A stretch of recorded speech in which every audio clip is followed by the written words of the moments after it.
Oh, episode 90. Great. I can tell JB's messing around. Awkward long pause. I see what that says. I'm not saying that. Just so we're clear, you're not gonna run Burgundy there. That's pretty funny. That can't stay in. Just we can't just slide that in somewhere. All right. Here's a smattering of upcoming shows. For that sounds stupid as shit. My brain just turned off for a moment. I looked at Jensen and I was like, I can't think anymore. He's just too good looking. He is that sexy. It's those eggplants. This is all staying in. This isn't getting edited out. Scott's like, yeah, last episode, John, we just kind of went through it and I didn't have to edit much. I'm really excited for this Saturday. I think we can just talk and it'll be a really nice time and I won't have to spend that much time editing. Yeah, that's f***ed. I'm sorry, Scott. You're going to have to edit the shit out of this.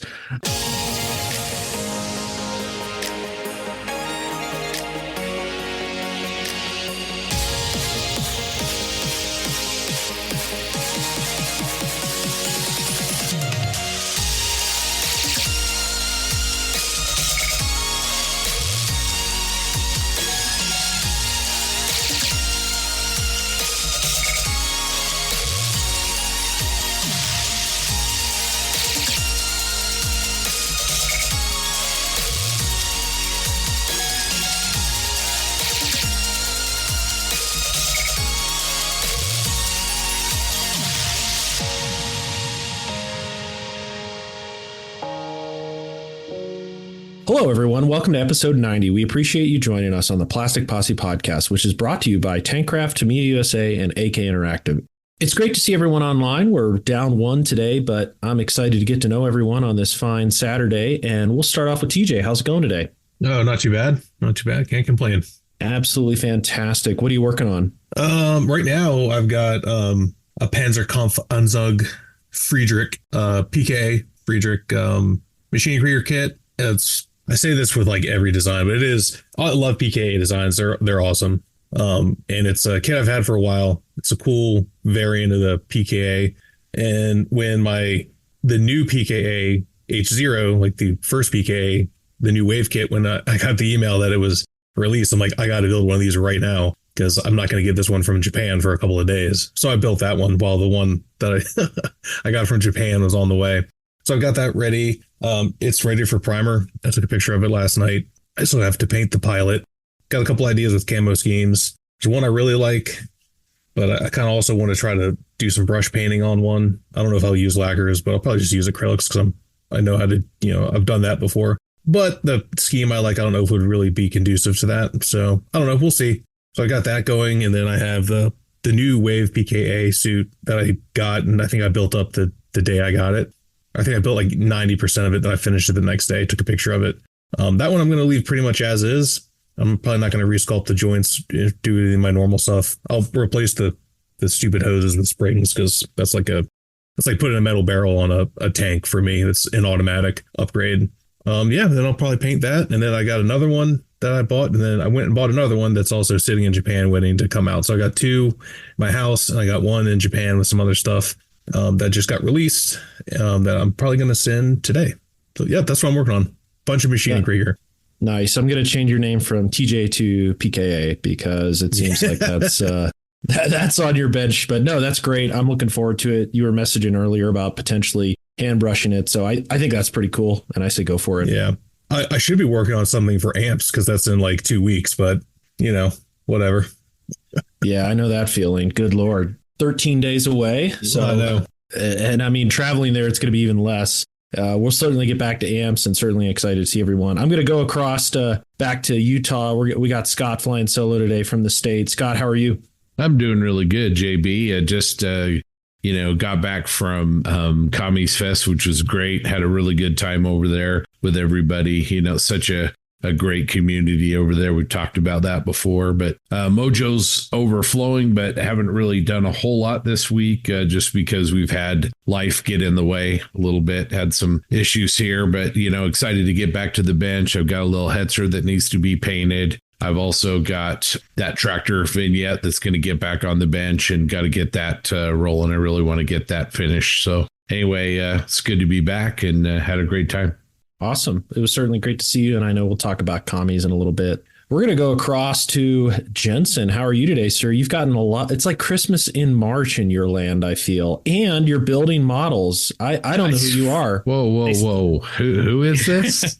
It's like a dream. This isn't me. Oh, my gosh. Yeah, I'm very well on this beautiful spring Easter weekend Saturday. Sun's out. It's a great day. Bench is all clean. Well, of course, the bench is clean, but like the room's all tidy. It's nice. From the 48-hour build, I was building the Rubicon LVT4. Didn't get it finished. It was one of those where I was like, I'm not going to stress about getting this finished because I just wanted to get something done eventually. But anyway, carried on with it, and that's all finished now. It's like extremely blue, very modulated.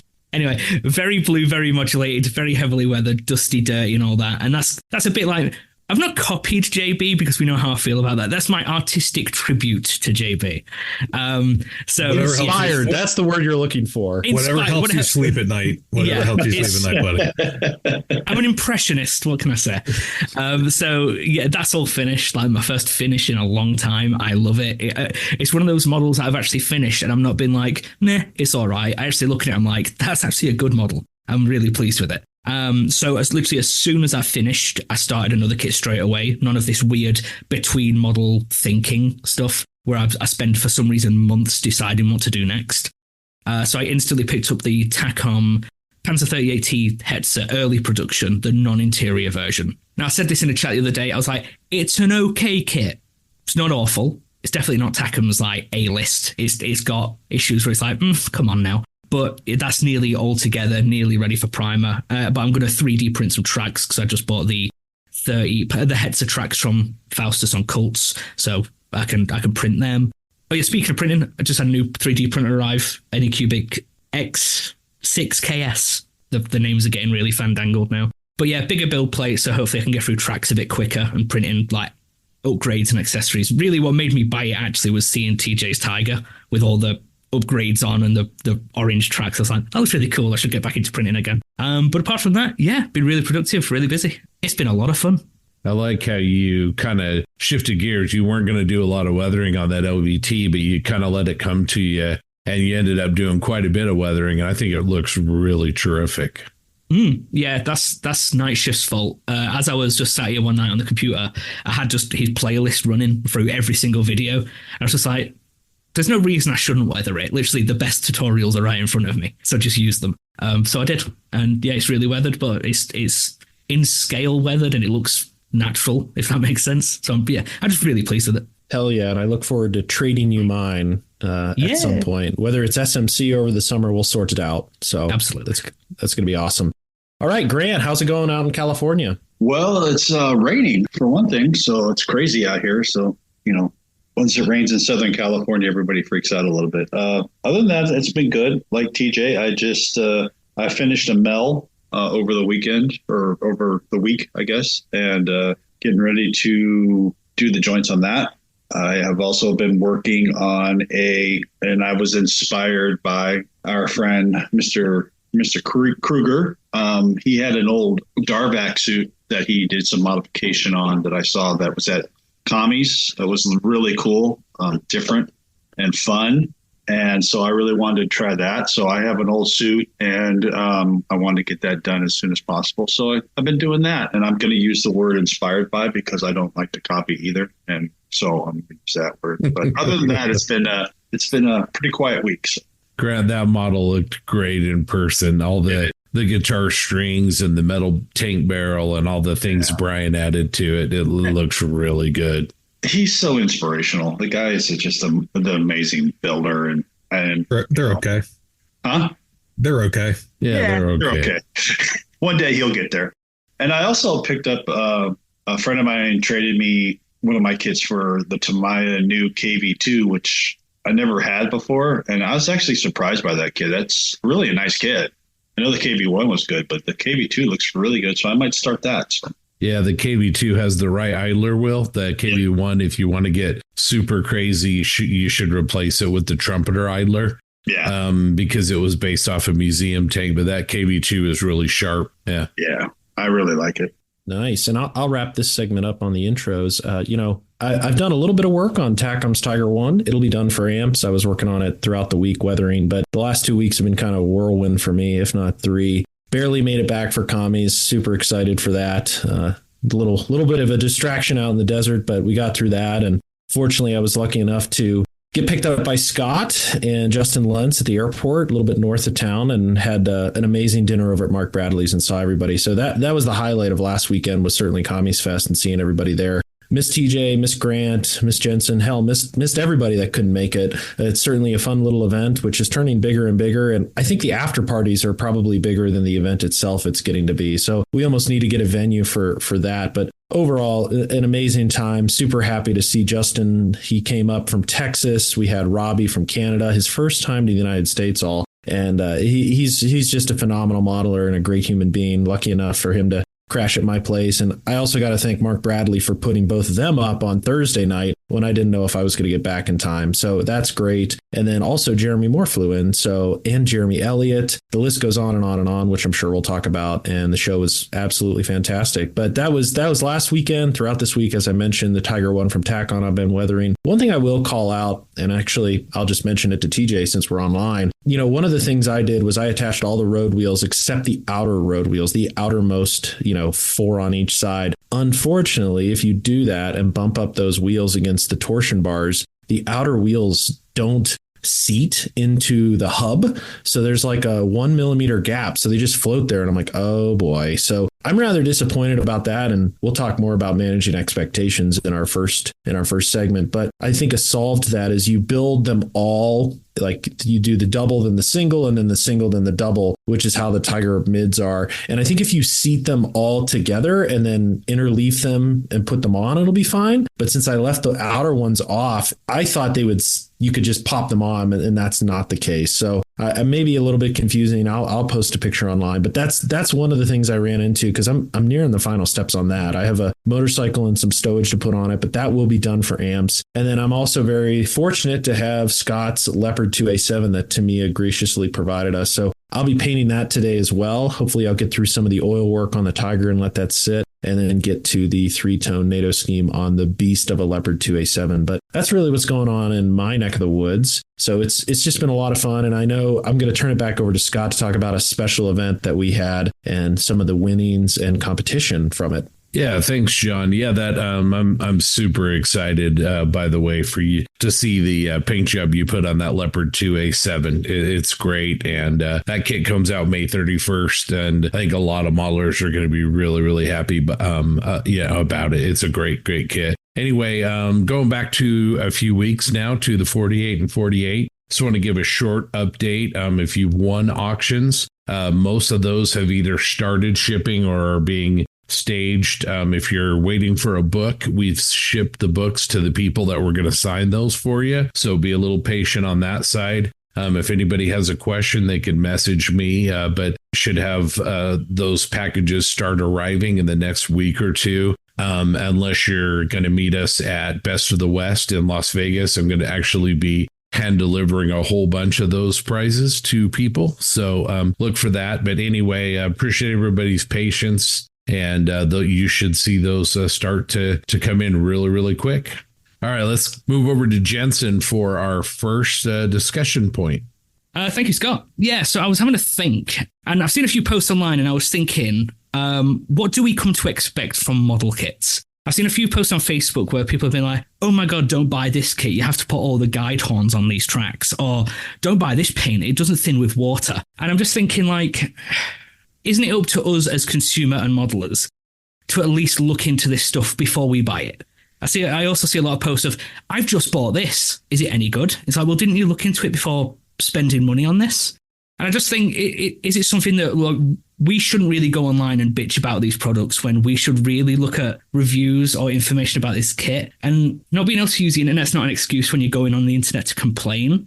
So when we are blessed with so many reviews, we've got forums, podcasts, YouTube, like reviews, there's no excuse to not know about a product these days, especially when it comes to modeling. So really, what should we come to expect? Like, for example, I have seen a bit of bitching about the new Tacom Tiger. You have to put all the guide horns on. Unacceptable, not acceptable for a 2024 kit. It's like, all those sprues with all those parts are pictured on the side of the box. There are a billion reviews of it on the internet. So isn't that your fault if you don't like that and not the manufacturers? And I just wanted to discuss that with everyone else and see what you think about that. Well, there's three things that are certain in life: death, taxes, and modelers bitching about kits. I mean, look, I've complained about stuff too. I'm not gonna act like I'm above all of it, but yeah, I don't know, the amount of weird complaints that I see about stuff that I don't know why you would complain about. Like, that is one thing you mentioned, the Tac on Tiger. People complain about the guide horns. Or, okay, well, don't use them, or just use them. It's okay. Like, but yes, like, I don't know why you would buy a kit and not know anything about it. I very rarely have. I don't even think I've really even bought a kit that I knew absolutely nothing about, because either someone told me something about it, or especially now, because, you know, like even new kits, like everyone gets early samples, and people had early samples of a lot of things. So you should know, if you're on the internet, you should be able to find, you know, the information that you need. It's one thing if you didn't have all that, but you're like, these people are literally on social media where all of this happens, and they complain about something and they're like, I just got this kit and open it up and I have to build my own tracks. Well, yeah, I mean, it says that on, like you said, it says that on the box. And also, like, yeah, I think everyone knew that already. I didn't know that was a secret, but I don't know. Part of it, I think, is just people just like to complain. I don't know. It makes them feel better, I guess. I don't know. People are negative Nancy's. Yeah, I think you're right. And I think Jensen's point is well taken, where, you know, if you're going to spend a lot of money on a modern kit, some review, hunting, and reference, information dive is probably a good thing. But I think some of the complaining kind of tends to be more personal preference, like guide horns on tracks. That's a great example, because we can 3D print them. We can buy STLs. We can buy 3D printed. I myself, I like metal tracks. A lot of people don't like them because you have to drill a lot of them out when you're assembling. Not all of them, but a lot of them that you do. But I don't mind that at all. I actually kind of enjoy it. It's kind of relaxing. So I think some of it's personal preference. I think some criticism is valid when, let's say, a 1/35th scale kit comes out and it's like expensive. It's like $100. And then as far as the engineering goes, it doesn't really fit together, or the engineering isn't great, things like that, things that maybe should be there for the money. Maybe, you know, I think some of those complaints might be a little more valid than, you know, the type of tracks or the kind of solutions that are in the box. But anyway, yeah, I think it's easy to complain, but it's also easy to do a little bit of review. So yeah, I agree with TJ and both of you guys. And I think a lot of this is our fault. I mean, I remember for decades people were screaming, "You need to make the kits more detailed. You need to make the kits more detailed." That was just the cry forever. And then now we got it, and now people are like, "It's too detailed. It's too detailed." You know, I just don't understand when people say, "Oh, I bought this kit. Is it good?" Don't. You know, there's a thousand reviews of everything on, you know, just take them as a grain of sand, look at them, review them, look at the side of the box. Like Jensen said, it's got every picture of the sprue just about. If it's shoehorns are your problem, just get a 3D set, you know, or buy a metal set. You know, stop complaining, just build the thing and have fun with it. That's what it's there for. Yeah, it's expensive. And Scott brings up a good point. You know, sometimes we do get, you know, mush monsters for $70. So, but, you know, I think a lot of this is our fault. And that's the way I feel about it. Yeah, I'll echo a lot's been said. I think you picked out a really good one, Jensen, when it comes to hollow guide horns, for instance. And I'll pull on what Grant said. Back in the 1990s, when Tamiya came out with their Panthers and Tigers, one of the biggest gripes was, well, it's not accurate. The guide horns aren't hollow and this and that. And it's okay. The manufacturers listen, make that detailed upgrade. And now we look at ourselves, you know, on the opposite side of the spectrum. The same can be said with rubber band tracks. Because as you look back in the 1980s, 90s, even through early 2000s, gosh, even mid 2000s with Dragon DS, everybody. When I say everyone, I do believe it's a majority when people, you know, there's a clamoring on the internet, at least there's a big group. Oh, we need individual tracks to be much more accurate. Rubber bands suck, this and that.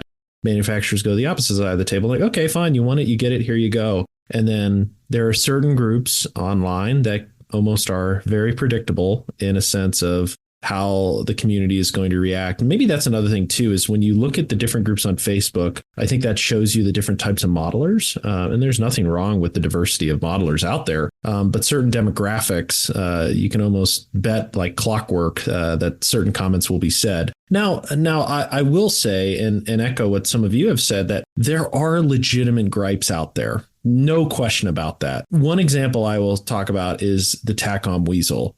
I bought it because it's a Weasel. I think it's one of the most ugliest vehicles in the world, but I'm like, you know what? I'm going to buy it. I'm going to build it. I had heard some misgivings from Clayton Ockerby, but I fully accepted that because that's the only one in injection molded plastic for 35th scale. What I didn't come to realize is just truly how bad it is. And it is a very bad kit. I have accepted that and I managed my expectations, but I will still, and I talk about it and I tell people why it's a bad kit, not to complain, but to educate, as we've all talked about. I'll go on a limb here and say most of us on the screen here build kits. Almost, dare I say, we are some of the first people to build these kits. And that's not an ego thing. That's not a humble brag. It's just we like building new kits. And I think what you find is we are some, and that's not just us, but the model geeks and other YouTubers, other influencers get kits in advance, or a lot of times I'll just buy it because I love having a new kit and being one of the first ones to build it and learn and help share and educate people. The Tacom Tiger is no exception. I think it's a great example of how a group of us bought it almost immediately and we started building it immediately, and we've learned from each other and are helping the community go through this kit. I just talked about it a little bit ago. Again, I look at that and it's like, wow, that kit is under $40. This is amazing. That's my approach. Someone else could look at it and go, well, I'd rather buy the Tamiya kit that's 30 years old for 20. Okay, cool. Good. Go for it. So it's a no-win conversation, to be honest. But I think it's important to understand from the perspective of a manufacturer, they have listened to the community. There are single guide horns in those kits because the community told them we want accurate models. The same can be said for different types of subjects that come out as well. Everybody's going to produce a Tiger. It's a cash cow. But when we see these unique things come out and somebody's like, why did they do that? Well, probably because the community wanted it. Now, with exception, Tamiya is a good example. Mr. Tamiya is going to do his thing, and that's all there is to it. But I think a lot of times as they listen and they make those decisions on what the community is saying. So I'll pause there, Scott. Yeah, that's a great point about the Weasel. I bought a Weasel after, talking to you about it and listening to or watching Clayton's video on it. And it's one of those kits where, like I was talking about before, it's not a very expensive model. I think it was $30-$40, something like that. But it's unique. I got the amphibious Weasel, and it's just a really, really cool subject. And then you just, off to figure it out. And then some of it, as you mentioned, I think some of this is just a conversation. I don't know if it's so much complaining as it is just initiating a conversation and saying, hey, I got this kit. What did you guys find? And I think a lot of these problems get worked through. There's a lot of workarounds and solutions that are done, but sometimes it's the initiation of the conversation more than complaining. Yeah. And what frustrates me is when people get upset at the conversation. I think there's a couple good examples of individuals talking about a kit they bought from we'll just call it a mom and pop, garage kit.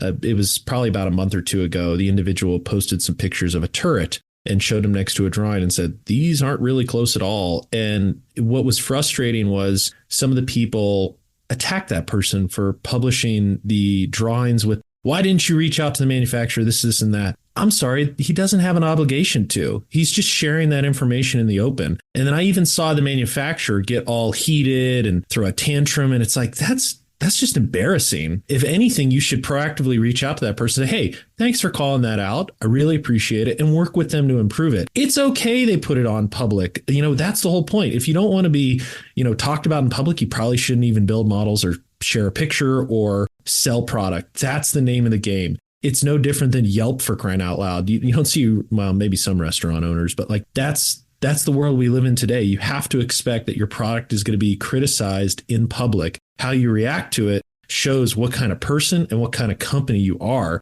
And I've judged some people because of that. Some people get really emotional about these things. And I get it. You've put countless hours of blood, sweat, and tears in these things. But sometimes there are legitimate critique. And I think it's how you handle that really shows you. And there's great examples out there of people handling it with grace. I mean, I think a good example from what I've heard and seen is DOSWorks Puma. My understanding is that kit was delayed because at SMC, when they released it, they received criticism of some of the major inaccuracies with it. And they took it back and they said, hey, we're not going to release this right now. We're going to make these corrections and go back out. So I think that's a great example of how it's done. And I think Andy has done those things as well.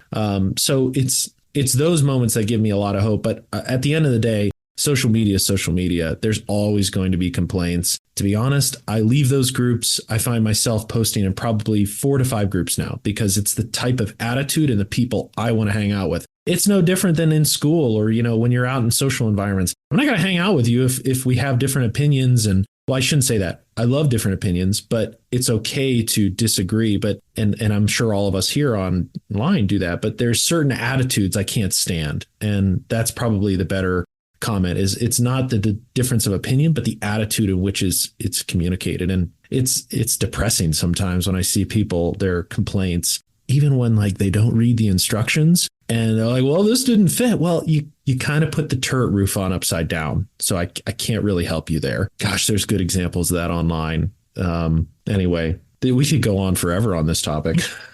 Yeah, it's one of those, it's like a manufacturer could release the absolute perfect kit that fits like impeccably, detailed as anything can be. And someone will still be like, that's not modeling anymore. You're just assembling. There's always going to be a complaint, regardless of how good something is. Because sadly, some people are that way inclined and they feel good about being negative. Yeah. The Wingnut Wings is a perfect example of that. They build magnificent models. And if you go to if you used to go to their page, you always see the person say, oh, it's too easy. It's too perfect and stuff like, I mean, how could you say that? And I want to step back to what John said or JB said real quick. I applaud manufacturers that do that see a problem and fix it. Even if it's just an instruction issue, you see that every day now. You say, hey, this is instruction. This is not right. They'll send you you'll either get an update in the kit itself, or they'll point you to a site where you could download an update to those instructions. That's customer service right there. That's 100% customer service. When you sit there and you badmouth someone because they didn't like your product, that's not customer service. And I think, the model community and a whole is a very good community. There is some outliers out there. But when, a company puts a lot of money behind these molds and they see problems and they stop and they fix them, they should be applauded every day. Yeah. I think a good example of that is the guys from Edward. Quite a few times, especially with the 109K that was brought out. I'm pretty sure like the first week it was brought out, someone brought schematics of the real aircraft and said, hey, a couple of issues here. And the guys from Edward, like the ones we see at every show, the familiar faces, they love it. They get really involved in the discussion like we didn't notice that. Really good. Like that's how you engage with the people who are buying your products and take feedback on. I think they're a great example of it. And it's like JB said, it's like if you're releasing a product or a service and you refuse to listen to any critique or review that is in some way negative, you've given up really already in trying to expand your business or reach a larger clientele because you're just not going to improve. The way to improve is to actually take on those issues that you face. Like, who doesn't love to hear amazing reviews? We all like to be told we're brilliant, but it doesn't really help us to be told how good we are. We learn and get better from those helpful critiques. Obviously, it's different from being told, hey, you're shit. It's like, okay, I'll get better. That's not helpful. But it's like, hey, here's where there's an issue. Probably should address that. It's like, yes, good.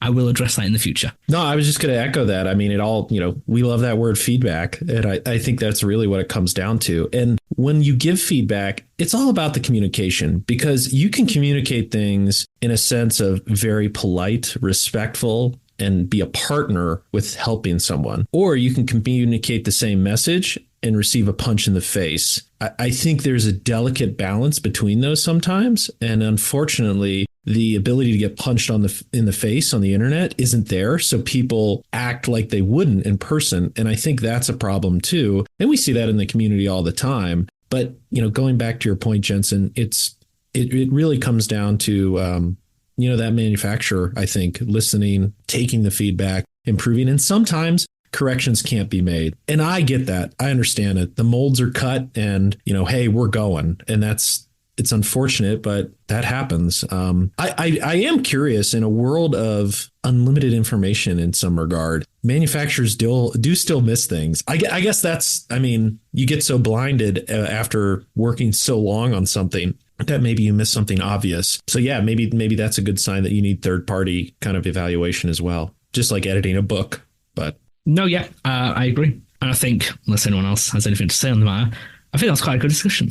Thank you so much, Jensen. Really interesting topic. Certainly will drive a lot of discussion online, I think, and we encourage all of our listeners, please chime in, whether it's a kit expectation or anything in between. To be honest, feel free to give us that feedback. We love that word. Moving on, we're going to talk about some of the things we liked in the Plastic Posse group. Now, this is a little awkward because Scott and Jensen have the same thing. And I'll be honest, I saw Jensen write his first. So Scott is the naughty boy in this case. And Scott's got the serious look. He's it's like he just opened that kit and found out there's hollow guide horns that he has to attach. So yeah, he's guilty, I made sure to do this morning when everyone was asleep. I was like, I'm getting in there first. So with that, I'll just start off with Jensen, and we'll tap dance until Scott finds another one. So Jensen, take us away. What did you see in the group yes. you love? So I saw, I can see why this happened. Clayton Okovy's Workbench Hobbies Battle of Berlin scene in 1/72nd. It's amazing. I didn't realize it was 1/72nd because of how detailed and wonderful it is. It's the old 1/72nd Dragon T-34-85. And he says it's his first diorama, and it's like, how? This is really good. It's like, it's so well done. So a circle base, and the base is wrapped with like the timelines of the Battle of Berlin. This video is going to be on YouTube. The building and the figures are 3D printed. It's just really nice. It caught my eye straight away. And again, being 72nd and a first IO, I was just really impressed. So really good work there from Clayton. Yeah, I echo that. I love the compact scene. I love that Battle of Berlin T-34s. They're special. Like, if it's not a Kursk vehicle, then it's got to be the T-34 in Berlin. Just whether it's bed spring armor, some of the markings they put on it, the rubble, that vehicle and that environment sings. And for him to execute it in 72nd scale, hats off to you, Clayton. We love your work, and build more dios. Well, while Scott's scrambling to find something, we're going to go on to TJ. What'd you find? So I chose Paul Gloucester's 143rd scale Lancia Ferrari D50. I met Paul at SMC. He's awesome. He's from Australia. He's buddies with Sam Dwyer. A super nice guy. We chatted at over lunch while I was there. And he's a really good modeler, and it's pretty cool. I have this like weird soft spot for these like 143 scale cars. I would never build one, probably ever, but there's just something about them, especially, and they're all like this, like the open wheel style too. And there's a dude that builds them on YouTube, and they're like ASMR videos, but for like building these little 43rd scale model cars. So anytime I see them, I just really like them. And he posted his, I think a little bit early. I think it was today. It might've been like yesterday afternoon that he built one. It's really cool. I mean, I don't know. There's just something about them, and they're like really tiny. And he did a really good job. Ferrari red, open wheel. It won some like Grand Prix World Cup. I don't know anything about race cars, but he had a whole write up about it that I read. I don't remember everything that it said, but I was too busy looking at the cool little glossy model. Yeah, it's certainly awesome, and it kind of shows his breadth and depth of eclectic models that he's built. I think he posted a picture. He's got, he just finished the little Hetzer. He has the Ferrari. Yeah. He's got a sub. He's a gold winner at SMC for aircraft as well. So Paul is a very accomplished modeler, and dare I say travels more than me to shows. I think a special shout out to him. He hit every major show in 2023. I think he did IPMS USA Nats. He did SMC. He was at Telford. And then he hit the one in Australia as well. So Paul is a globetrotter, and we should have him on sometime to talk about all the shows he's been to. I want his frequent flyer miles. I know, right? Jeez, oh man. jelly of that. He probably has his own class, for crying out loud. They show up and pick him up in a nice Suburban and take him right to the aircraft. With that, we're going to go back to Scott. Hopefully he's found something by now. He's in the penalty box, but hopefully he gets out with a cool pick. Absolutely. I've got John Hale did a really cool base for his composite hull Sherman, and the Sherman I never get tired of seeing it. It's a really nice build, really good weathering. There's something about TJ. I know you're the Sherman guy, but man, composite hulls I just think are so cool, and he's done a great job. It's a Cupid is the name of the tank, and put a nice wooden base and some grass and things under it. So I think that looks really sharp. Well, John Hale's the Sherman master. He's awesome. He's a good dude. We chat frequently, and it's pretty cool. It's always enlightening because he knows everything about Shermans. He's just like one of those guys, and it's just a fantastic modeler. I can't wait to meet him at South Bend in a couple of weeks. I mean, he's the type of guy. When I was talking to him about a Sherman that Jackson did, and he was like, "Oh, it's really good," and was like telling how much he liked it. And I told Jackson, he's like, "Man, that's like super high praise." I'm like, "I know, right?" And the Sherman master compliments you on your build. You know you're doing it right. But yeah, I saw that too. It was very cool. Yeah, John Hale's a great guy. Glad he's going to South Bend. Man, it's going to be quite a reunion in South Bend. The only thing we're missing is a Jensen. Bitch. Are we really missing him though? Is that negative? All right. So, Grant, take us away. What'd you find? I think it was someone posted it, but John Rosengrant did sculpted an IDF tank crew from the 6-Day War, which is a subject that is extremely short on figures. He did some really good relaxed poses with the figures. Israeli tankers in the 60s and 70s and early 80s were pretty great looking guys with the super long hair and the mustaches and everything hanging out. They were cool, and he did a fantastic job. We're hoping to get him on here pretty soon for an interview, but his work is just phenomenal. I love to see what he does. He's a California person. He's actually down in Tennessee, but the guy is just a master. I mean, it would be great to have somebody on the podcast that has been on IMDb, whatever it is. IMDb. Yep. Yeah, IMDb a few times. So that would be nice. Yeah, John's work is fantastic. Love to see him in 35th scale. I know he's focused on 1/16th for a while, but really cool to see him with Israeli figures, and then certainly in 1/35th. I'll round out this segment with a model. I love John Meyer's JB47E. I'm a big fan of the Stratojet. The B-47s are really cool. I think he nailed it. It's a test aircraft from Edwards. So having spent many a day in the desert this past year, I can appreciate an Edwards bird. So major shout out to him. Such a cool subject. And it doesn't hurt that it's a JB47E. That's right. My initials, I appreciate that. I'll also give a special shout out to John Bryan, another JB. I think his CH-53 is absolutely fantastic. When I think of someone that tackles difficult subjects, it's John Bryan. I mean, he nails very intricate aircraft and helicopters. He's probably the best out there, or one of the best. So major shout out to him. And now let's go over to upcoming shows. So here are some upcoming shows that hopefully our listeners can attend. First up, we have BuffCon 39 Scale Model Show, which will be held Sunday, April 7th. At the Knights Event Center in Buffalo, New York. Doors open at 9 a.m. and they feature a bunch of new categories for juniors and also new categories for Gundam, Gunpla, and Warhammer. You can contact Jeff Keenan for more details or go to www.ipmsniagarafrontier.com. Sorry, words are hard.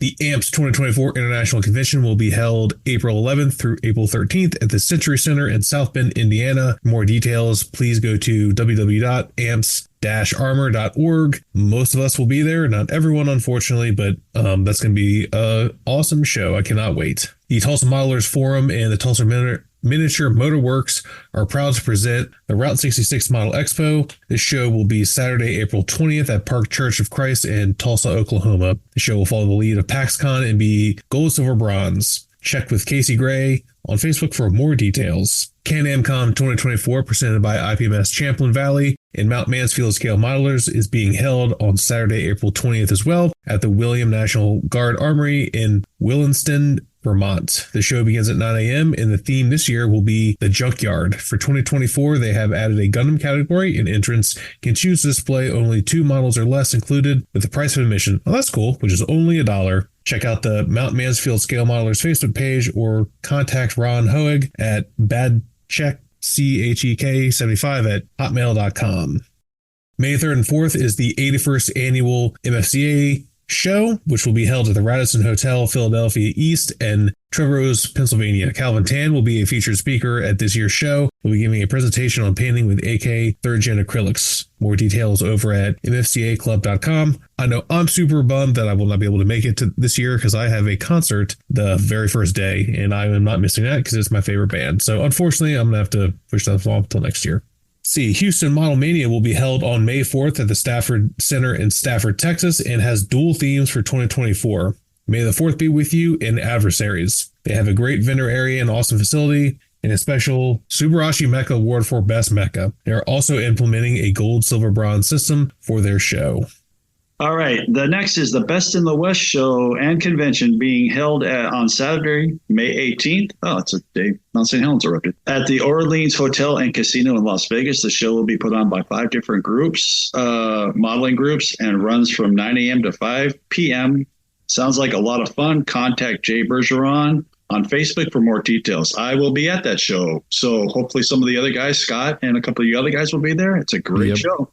Yep, we'll be there. Also, May 18th, the Silver Wings Club in Sacramento presents SilverCon 2024. This year's theme is 1944. Doors open at 9 a.m. and the show will be held at the Town and Country Lutheran Church in Sacramento, California. For more details, check out the IPMS Silver Wings on Facebook or contact Drew Savage. The 41st annual Smoky Mountains Model Con will be held May 25th at Knoxville Catholic High School Gymnasium in Knoxville, Tennessee. The show's theme is 1946 to 1955, and all the deets can be found at www.knoxvillescalemodels.com. And we have some exciting news. A team of us here in Salt Lake are going to be adding another open system model show to the calendar on June 22nd from 9 a.m. to 5 p.m. in Salt Lake City. We're pleased to present the first annual Rocky Mountain Expo. This will be an open format show, and it's been organized by several great modelers and friends. This show will be definitely a different kind of model show for the modelers here in the Intermountain West. As I just mentioned, this is an open format judging show. A lot of people call these figure shows, and it'll be very similar to shows like MMSI and MFCA. Barry Biediger from Small Subjects, he's going to be our contest chairman, and we're excited to get this event done. In our show, you're going to look for a lot fewer categories. We're going to have pre-qualified experienced judges. Modelers' names will be featured on each display. And of course, we'll be using gold, silver, and bronze as our award system. We had originally announced this would be a combo show with our local AMPS club, but we have decided that we want to actually do 2 separate shows. So the AMPS event will be a standalone show, and we'll announce that sometime in the future. We're going to be doing a spotlight right on our show here on the Rocky Mountain Expo. Probably grab Barry and a couple of the guys, so stay tuned and you'll hear more details. But once again, that's the Rocky Mountain Expo. The date is Saturday, June 22nd here in Salt Lake City, and you can contact me on Facebook for more information. Let's move over to our good friend Jensen for a little bit of feedback. Thanks, Scott. So from the voice of Bob, guys, it's great when a podcast can cover 2 of my favorite subjects. TJ is right on about it being a bit low-tech, almost fantasy-like. Some may not understand why they have human computers, why you don't see networks of desktops, laptops, smartphones, etc. The Butlerian Jihad? Nailed it. Woo! This was a jihad against all thinking machines to head off Skynet. They were no longer trusted. You can check Dune Wiki if you want more, or just read the book Dune, Butlerian Jihad. It's all about control. Speaking of control, the book on Dune, the sisterhood about the Bene Gesserit. Bene Gesserit. There we go. That's a rabbit hole. I hope to write about models next time. And again, that was from the voice of Bob. I had to say a whole lot of things that I had never knew existed. Yes, Bob is a huge fan of Dune, like myself and Scott. So I know he was happy when he got to hear us talk about models and Dune. Absolutely. So, from Gil Vincent commented on episode 89 saying, better a short one than none at all. Thanks for the effort. Always nice to have a a short but snappy episode. Lee Fogel added, you guys need a well-deserved rest. Looking forward to tuning into the next one. And that's it for feedback. Short and sweet, just like me.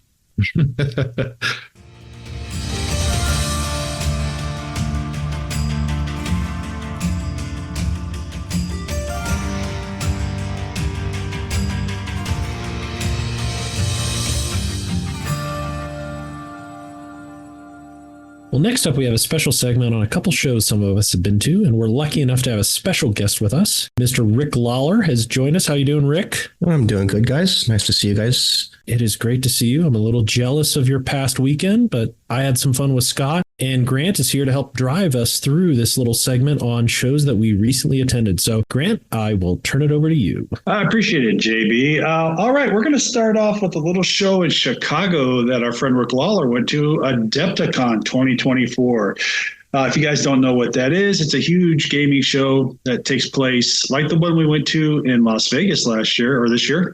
Sorry. And it's a very interesting show. And Rick here was there for 4 days, Rick, or 5? 5. And so could you just lead us how it went for you and what it was like the setup and how the days went and what you saw? And I'd definitely like to hear about what you thought about the Golden Demon competition also that went on. Well, let's see how it went for me. Let's say it started out Wednesday morning at 4 a.m. as I get ready to get onto the airplane to Chicago. So it started out bright and early. Let's put it that way. Landed in Chicago, took a Uber to the actual events in Schaumburg, which is a neighborhood just north of Chicago or on the north side of Chicago, at the convention center there. Super nice place, Renaissance Inn sort of thing, all attached, huge event area there. Got there in the middle of the afternoon. Spent some time trying to figure out where I needed to go, as you might imagine. At that point, there were already, thousands of people already there. Wow. And the lines from the front door of the Renaissance Inn all the way through where the convention center is kind of attached to on the side of it there. It was already thousands long as people were going in to get their badges and attend to the show and register and do all the things that they needed to do. Kind of wandered around a bunch of the big giant hall rooms trying to figure out where I was supposed to go. And finally I found the vendor room and found where I was supposed to be there and started setting up and helping them set up with the AK booth. Yeah, I do appreciate you sharing the videos on for all of us too. That was really nice of you, and talking to people and stuff like that. So, compared to Vegas, how was it? Was it a little bit bigger? Was it smaller? Was it differently orientated or? Well, I think, you and JB both were with me at LOV, and which I've learned to be, that's what it's called now, LOV, Las Vegas Open. Okay. Within the world, that's what it's called. And so having experienced that, which I think we all would agree that was a huge event, somewhat overwhelming, especially in terms of, I think, a lot of what we are used to in terms of our scale modeling. Even IPMS Nationals, I think it was as large or larger as an event LOV was. This was probably a notch more. So it was, I don't know what the participant attendee numbers were. I think we heard something like 20,000 LOV, at least that here, if not more. Wow. Arranged similarly, where there's a lot of different gaming rooms and a vendor room, and then out in the hallways and the breezeways in the convention center were also gaming areas, vendor areas, and then we'll get to it. I think in this discussion, the Golden Demons were on the second level in the breezeways as well. All very well set up, very well run, as LOV was as well, and it was just a really amazing experience. The number of attendees seemed, and maybe it's just the layout. I mean, it was a big, giant open convention center, but maybe the layout, but it seemed more overwhelming in terms of the numbers of people than LOV was. So it was quite something else. I was going to say that sounds great, Rick. In terms of, the Las Vegas Open, the vendor room is pretty decent size there. Did you find Adepticon bigger? Same kind of vendors, Games Workshop, Monument, yourself at AK, Scale 75, or no, so not Scale, Army Painter. It was a larger vendor room for sure. Scale 75 was there, as was Army Painter, nice. as you mentioned, both of those. So I think there were more trade vendor booths there versus, say, representative booths, if that makes sense. So there was quite a little bit more glitz and glam in the vendor areas. Many of the same people there, Artist Opus, a lot of the people we saw at LOV were there as well.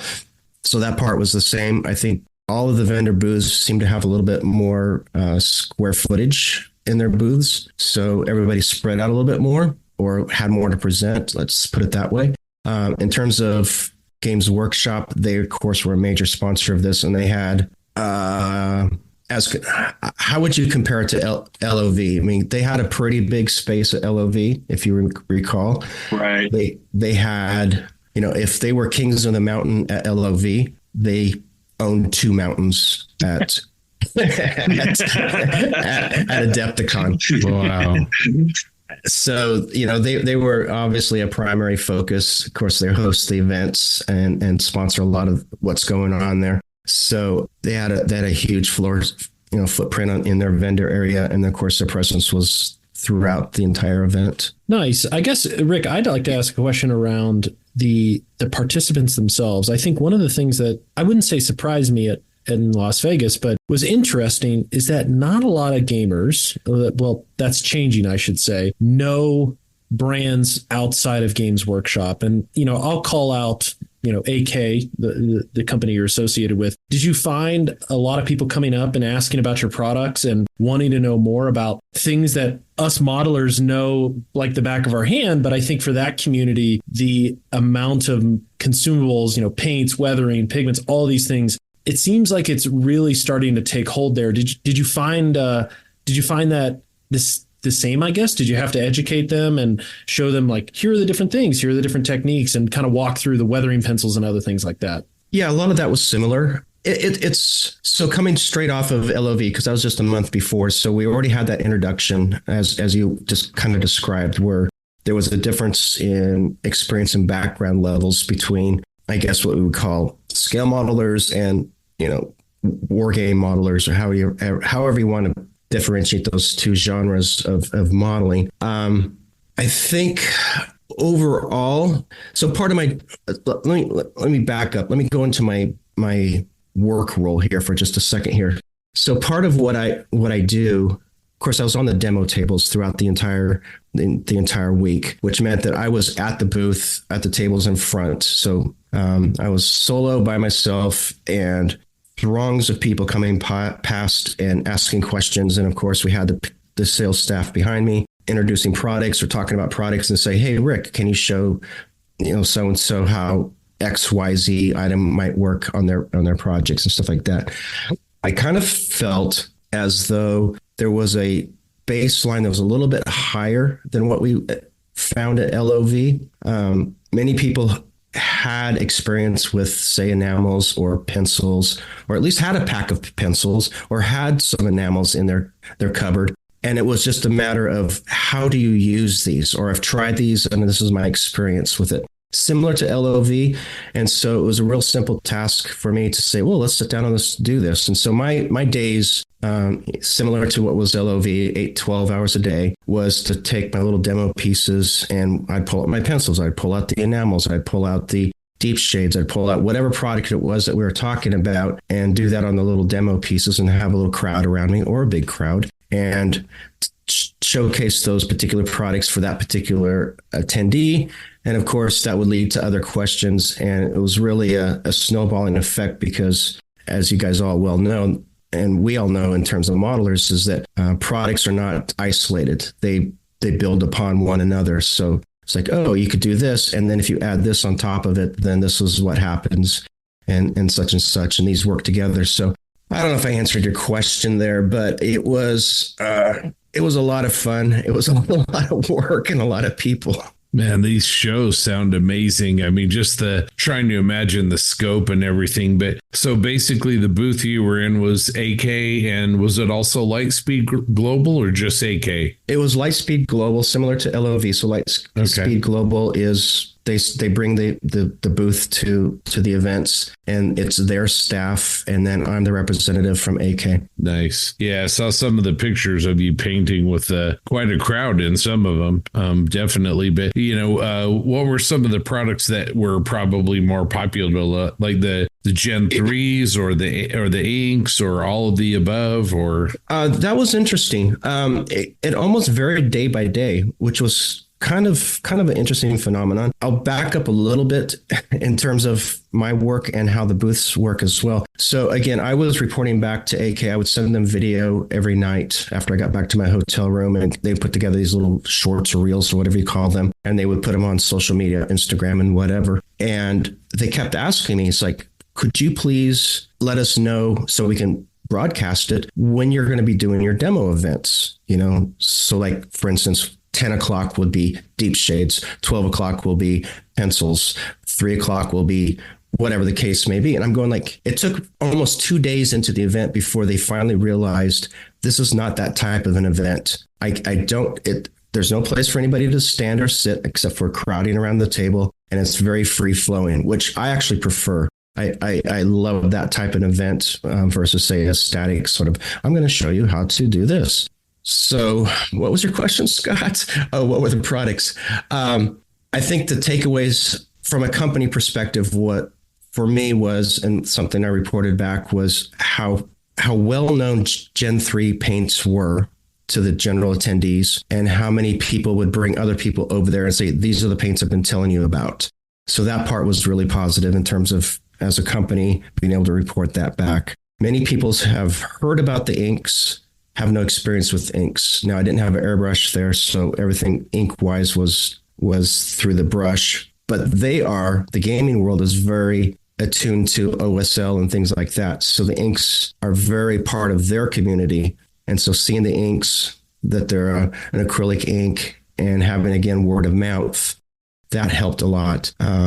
Deep shades, that was kind of in the middle of the ballpark there. It's reminiscent of a lot of the other brands have certain sorts of glazing types products. I think the one that was probably, and this is no fault of LSG, the one that was like the standout were the weathering pencils. Many people have purchased those in the past and they have no idea how to use them. And I had my packs there. We had one rack of them at the event, and that was like the major question. Oh, I've got a pack of these in my cupboard. How do you use these? And I would do my demonstration similar to what we did at LOV. And all of a sudden people are buying pencils, sold out of all the pencils right away. So that was, it's one of those things where if you have someone there demonstrating how easy they are to use and how flexible and, just the techniques and how to do it, they sell themselves, or people see the value in those. And that's something that LSG, Lightspeed, hadn't had experience a lot with, because, you have pencils sitting there and they didn't have anybody to demonstrate the techniques. I was there, just blew the doors off of them. That sounds amazing. I mean, when we had you on before, we talked about, the creativity that you've exhibited with them, even grinding up the pigment and putting it through your airbrush onto your models. And I think they're a good pricing point too. But yeah, I don't think still that there's a wide sort of acceptance of how to use it. I think people get them, and then I don't know, maybe you need to do more YouTube videos or something on propaganda about that. But I would say one more product, if I can interrupt real quick. Yeah. Is the little terrains, the acrylic terrains. Oh yeah, little tubs, especially the ones. Not only the ones, we're used to the ones that are the dirt and the grime and the mud and the wet mud and things like that. But there's, of course, the wargaming side of that as well. And those are front and center on my table. And I can't tell you how many people just were purchasing those and telling their buddy, these are the best thing you can have, whether it be a teal color or orange color, whatever it is, so much of their experience. It's interesting because there's two camps of experience that I found with the war gamers. There's a lot of do-it-yourselfers who are still using, white PVA glue, spreading sand, which is nothing wrong with any of this stuff. And then they deal with shrinkage and they deal with, inconsistencies, and it takes a long time to dry and all the rest of that stuff and having to paint it and everything else. And then there's the other camp that's maybe familiar or uses a competing brand, which is very small pots of paint and very expensive. And that was where the two worlds came together. And it's like, this is the bomb, guys. You got to use this stuff, And so a lot of this was, as I mentioned earlier, a lot of it, at least, and I don't mean to be a company shill here, and I know it sounds like that, but it was really interesting just to see the word of mouth happening amongst tens of thousands of people. As one guy would bring up 3 guys, and then you'd see them 4 hours later or 2 days later, and that same guy would be bringing up 2 other guys, or one of those groups would bring up another guy and say, this is the stuff I was using in my hotel room last night. This is what you need to, right here. So it was a very interesting experience in that regard, that you saw this little small microcosm of war gamers, modelers as a whole, just digging on the experience of learning and finding out and exploring new products and techniques. I'm going to ask, I remember when we were at LOV, I think I got that right. Las Vegas Open. LVO, sorry. And and I was surprised about the amount of people that said they had an airbrush, but they hadn't used it yet. Did you see that? Did you see that again there in Chicago? Or was there more people coming up saying, yeah, I use this through my airbrush? Or I think my experience tended to look like if you had an airbrush, they had used it. So there was, I think, like I mentioned, I think there was a little bit more higher experience level amongst the general population. So if you had an airbrush, you used it. If you don't have an airbrush, then that was a different conversation. Right. That's good though. I mean, that kind of surprised me a little bit out in Vegas, but it's really interesting to see that the terrains are, I think they're fab. The colors are great. First of all, they hit that mark for that genre of model building very well. And I'm glad to see that they were very popular. Maybe, that's a big clue for AK that, maybe they should, look at more colors, more crackling and stuff like that. Because there was also a lot of people asked for the crackling kind of textures. Was that again also another thing in Chicago? Crackling, not so much. And kind of going back to the terrains and any of these other products that we're talking about here, the difference between what we do in terms of scale modeling, I'm talking about, 5 of us sitting here on the chat right now, or 4 of us, we do scale modeling. And when we do dioramas or terrains, we're kind of trying for some sense of realism, I guess, for lack of a better word. Their focus is not that at all. Not necessarily. Their focus is a 20-man, a 50-man army.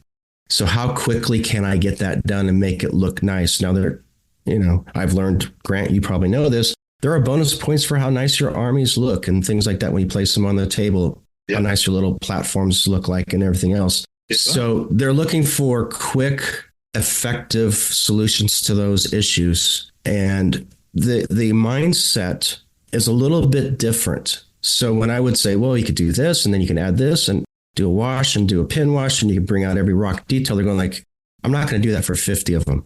and that's totally cool. It's a learning experience for me. This is a new world for me. Yeah. So after 2 of these events, I've learned so much about how that genre approaches the craft of modeling.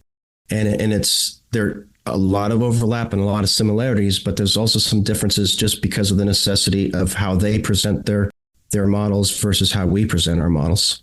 Yeah, definitely. There's also, like you were saying, you get 5 extra points for a completely painted army. I think you get more points for terrain, all completely built for your army too. So that's what we were talking about. I find it interesting, and I don't know if you saw this or not, but they do have their 50-man army, but they also have 1 or 2 of their key figures that are very nicely done. The terrain is really nicely done. Not that they cut corners, but it's just, I think they prioritize a little bit differently than we do in scale modeling. And that's the only difference I could really see, which is great.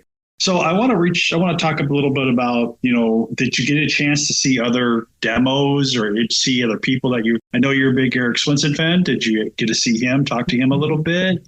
We passed in the breezeway. That's as good as we got, same with Ben Comets, Yeah. We passed in the breezeways and so And then I did. David came over and saw me from LVO, from Vulcan's Vault. Is that how you said it? And he found me, and so he stood up and we chatted for quite a while. I actually have a picture at some point. I think I posted it to you guys. But there's a lot of passing in the breezeway. It's like, I'll get back with you sort of stuff, and then you would never see them again, or you would see them and they were busy, or like. The terms of like Eric in specific, it's like he was walking into his demo room at the same time that, it's like, okay, we'll get back. And then you just never do. It was busy, and that was for sure. But there was a lot of, if you started to get into like I have, and of course, a lot of us have dabbled into figure painting. There's a lot of our heroes from social media, and, some of my favorites were there, obviously. Not only doing demos, just hanging out, and then, of course, entering into Golden Demons. Let's talk about that. I mean, that's one of the big things about that show. It is the Golden Demons for the United States, basically. Well, in the United States. It's not for the United States. I saw the pictures that you posted, all of them. I don't know how they judge that system because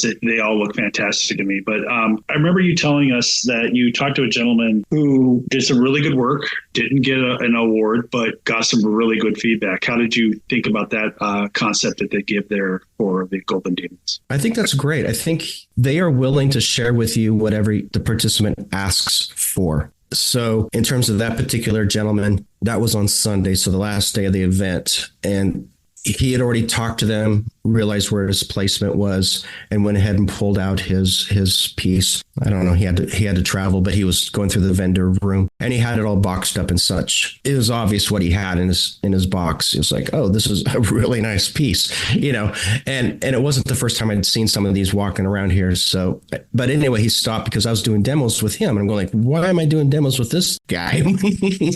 When he's obviously a Golden Demon entry, and but we ended up looking at his piece and talking about it and such, and his feedback, from the pieces themselves, so part of the feedback was he had if I recall, three different figures on a small base, and it was a snow scene, and he was let down by the base itself. That's what was the feedback was. The figures are painted well. It was the scene and the composition of the scene and the sight lines and things like that that let him down on his particular piece. That's what his feedback to me, or that's what the feedback to him that he shared with me was. So in terms of, how do you judge the Golden Demons? It's about everything. Yeah. It's I don't know how they do it either, because it's like looking at a bunch of gold medal awards and saying, oh, this guy's better than this guy. But they somehow do it or decide to do it. The caliber of work, I went and visited twice throughout the event. I went up there, I think it was Friday and midday, and there was not a lot of entries in at that point in time. So people were just getting there. So I was able to get through a little bit faster, but I could sense that there was not a lot going on here yet because there's a lot of empty space in these cases. And then I went back up there on Saturday afternoon. And at that point, everybody was there because judging was coming up, and that line was a little bit longer. And you just kind of move through watching, and some people take a ton of time in front of their little display case. So these are all displayed basically, what it would be 6-7 feet tall down to the floor, basically glass cases kind of stacked side by side, all well lit. And you just walk through, and they're all by category. So as you walk through, there's little placards at the top of the glass case. It says what specific category these are all in. And you just kind of work your way through them. And there are some absolutely amazing pieces. And, like you said, I shared some photographs with you, some that caught my eye. It's interesting. Very few of the ones that caught my eye, looking at some of the results, are the ones that actually medaled, which I thought was interesting. Yeah. That is kind of interesting. Yeah. And I don't know if I just didn't see them. I was just too busy, or they didn't catch my eye at the time. And my critical eye from across the glass is different from the judging eye, when you can really look at it. So. Yeah, Rick, I got a bunch of questions. I'm really interested in Demon. Oh, yeah, I know. Buckle up. Oh, no. I want to know all the basics. So for our listeners, you had mentioned you're at Adepticon, primarily focused on, it's a gaming tournament. There is the Golden Demon Award. It's sponsored by Games Workshop. That's correct. Yeah. Okay.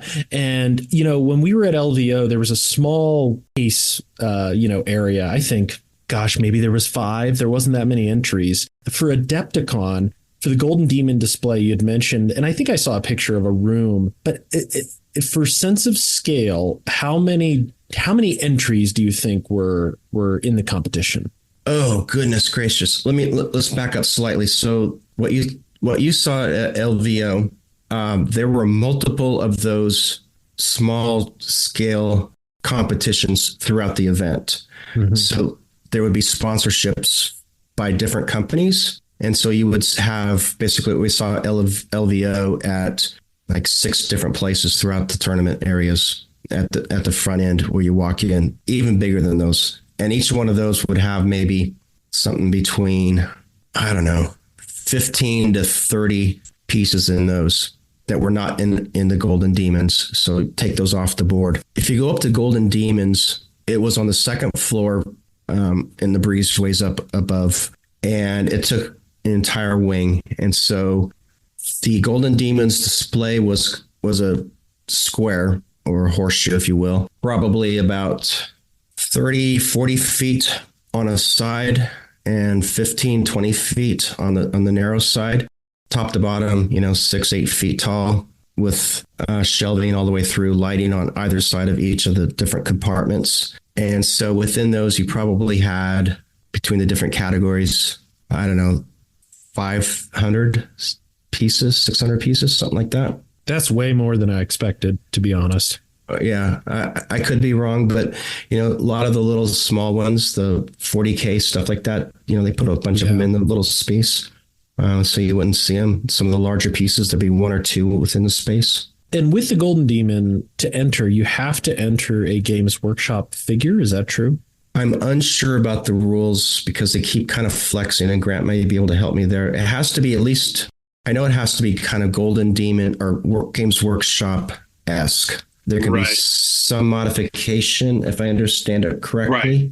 Some minor modification, but it has to be Games Workshop basically. It can't be a combining of like a 3D resin figure and a Games Workshop figure. So it has to be either scratched. Their IP. Yeah, it has to be their IP. So okay, cool. Although the Dragon Slayer sword this year, that was a 3D printed figure with the AI base or backdrop. Right. It's got all sorts of controversy, so I don't know how that worked within their judging. I don't know either, but I'm not going to get involved in that.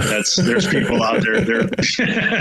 I'm just happy to see IPMS isn't the only controversy out there. Yeah. So when it comes to judging, one thing to remember about Golden Demon is it's very specific about how they paint, and they look for a certain style. They look for a very certain way of things are painted. They do have 16 categories. I think it is 16 categories. And there's, categories have changed recently. So there's some confusion on some of that. It's pretty much a Games Workshop thing, because it is a Games Workshop award was started by Games Workshop at their shop in England. And yeah, it's interesting. I watched a couple YouTube videos. I saw Ninjon was there. He took bronze, which is awesome. I follow him a lot. And then Trevelyan actually he did not attend, but he did a kind of an assessment or critique of all the winners. And it was just really interesting to listen to him talk about what potentially the judges look for, because I don't even think he had a good idea. It's like cloak and dagger type stuff in terms of how they're judged, in terms,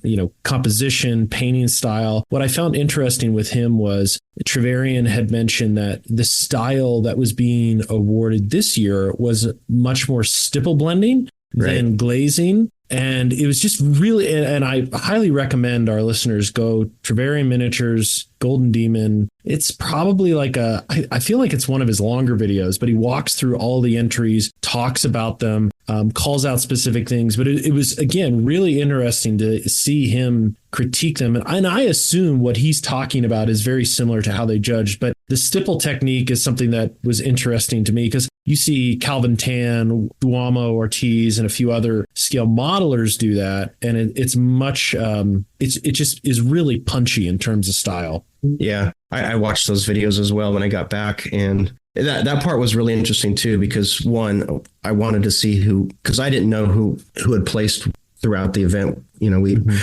By Sunday I was packing up and they were warding after I left. I was tired going back to my hotel room. It's like, I'll figure it out online. So I watched all those videos as well.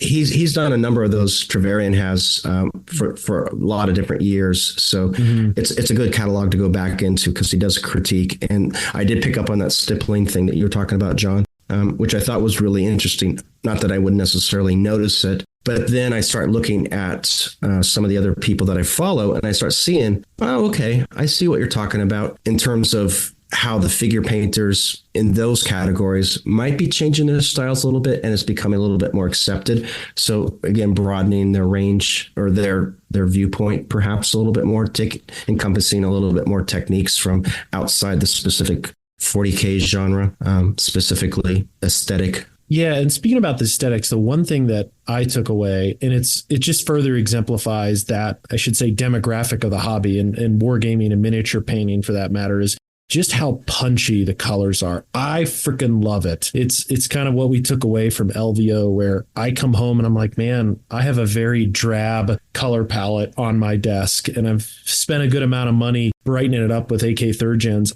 That was one of the big takeaways too, with Golden Demon entries, and even work on the table. I found that their color palette in terms of color intensity, it's so striking, and you don't see that in scale model shows. You very rarely do. And that's one thing I think is awesome too. I don't know if you took away that as well. Yeah, of course. We all took away that from Las Vegas. And then I've got a figure right back there that I've been working on.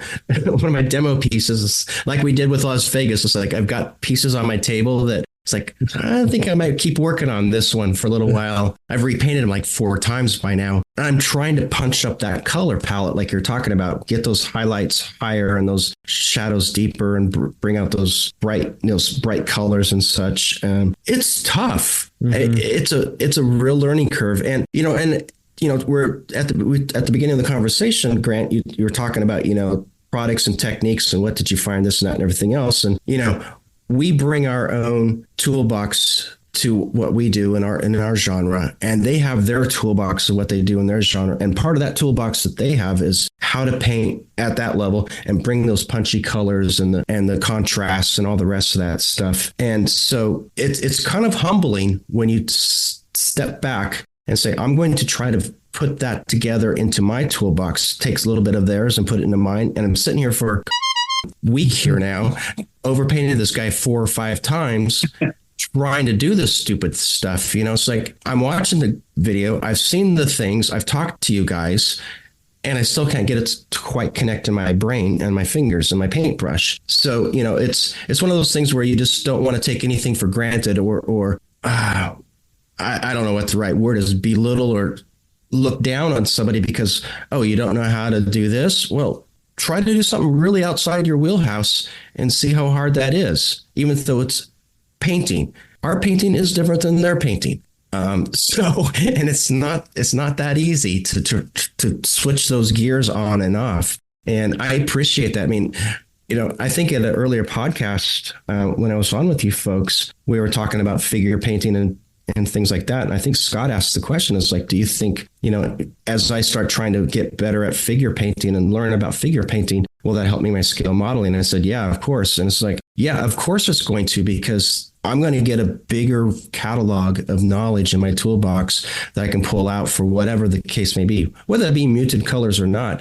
But I'll have, instead of shading with, say, black, I'll be able to shade with purple or something like that, because I'll know that it works. I agree with you 100%. You're right on. I mean, I think there was some discussions today or during this podcast earlier that, what about pre-shading and post-shading colors that we talked about? And all I could think about was people that we talked to, Rick and John at LVO, and they're talking about, no, I don't use black. I use purple or a real dark blue, and I'll mix dark blue and purple together to get my shadows. And I think that's something that, it can transfer over to military, and that would help punch the colors a little bit, as we say. But, it's really neat to see that you have this, you've had this great experience with these 2 shows, and, what it can do for you and what it can do for all of us, and I applaud you for, tackling these things. And God knows now I've got so much AK third gen color now.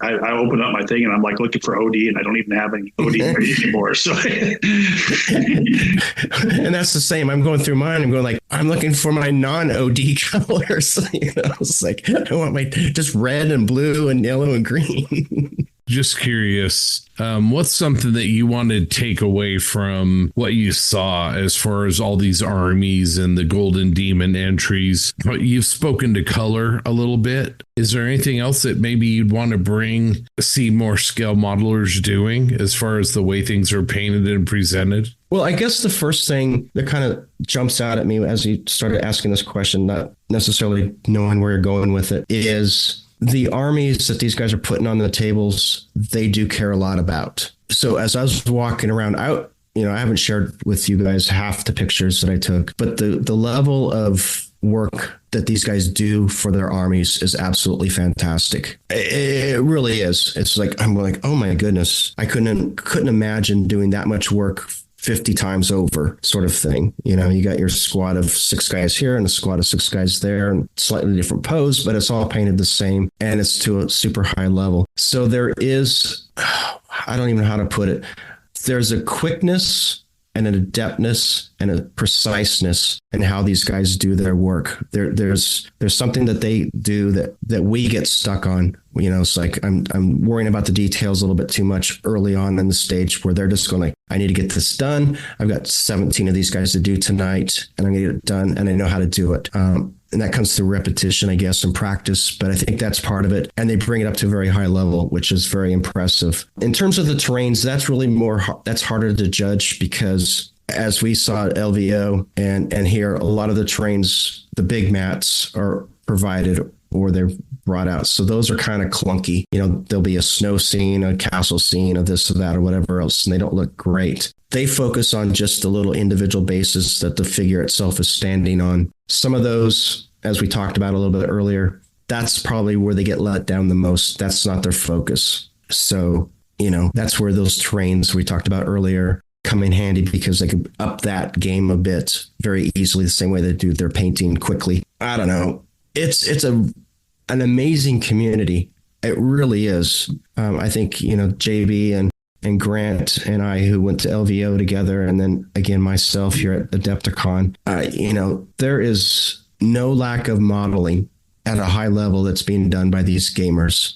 That is absolutely true. And, kudos to them. And, like I said, I'm really honored and privileged to be able to go to these events and just glean a little bit from them. And then at the tables, be able to share a little bit of what we do. And I think that's going to bring both of our communities that much closer together as we share these techniques. Yeah, no, for sure, Rick. I guess my question, you talk about the community and events. What's the next event for you? Probably go to Seattle here in April. I'm not going to go to AMPS. I know you guys. Oh man, I know. Come on.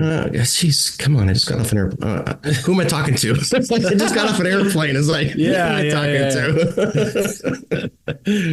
to? Probably go to Seattle, and then I don't know. I think Scott has something brewing that I'm going to try to carve out some time for, and then that would be Madison after that. Well, Rick, we really do appreciate this, and it's great to talk to you and this, and we can't thank you enough for coming on with us tonight, giving us your point of view. Absolutely. You're a good friend, and we hope you can hang along with us as we kind of jump subjects here. I'm going to talk to JB and Scott about a local show they went to last weekend. See how they felt about that. So last weekend, Commiesfest. I unfortunately could not be there myself, which is the first time I've missed one in a couple of years. Sorry about that. But I would just like to see how Scott, how did it go for you? It was really good. Really Commies becomes, because of the incredible community they have over in Denver, they're similar to, I think, the community in Seattle and other areas in the country and around the world, probably, where you get these little concentrations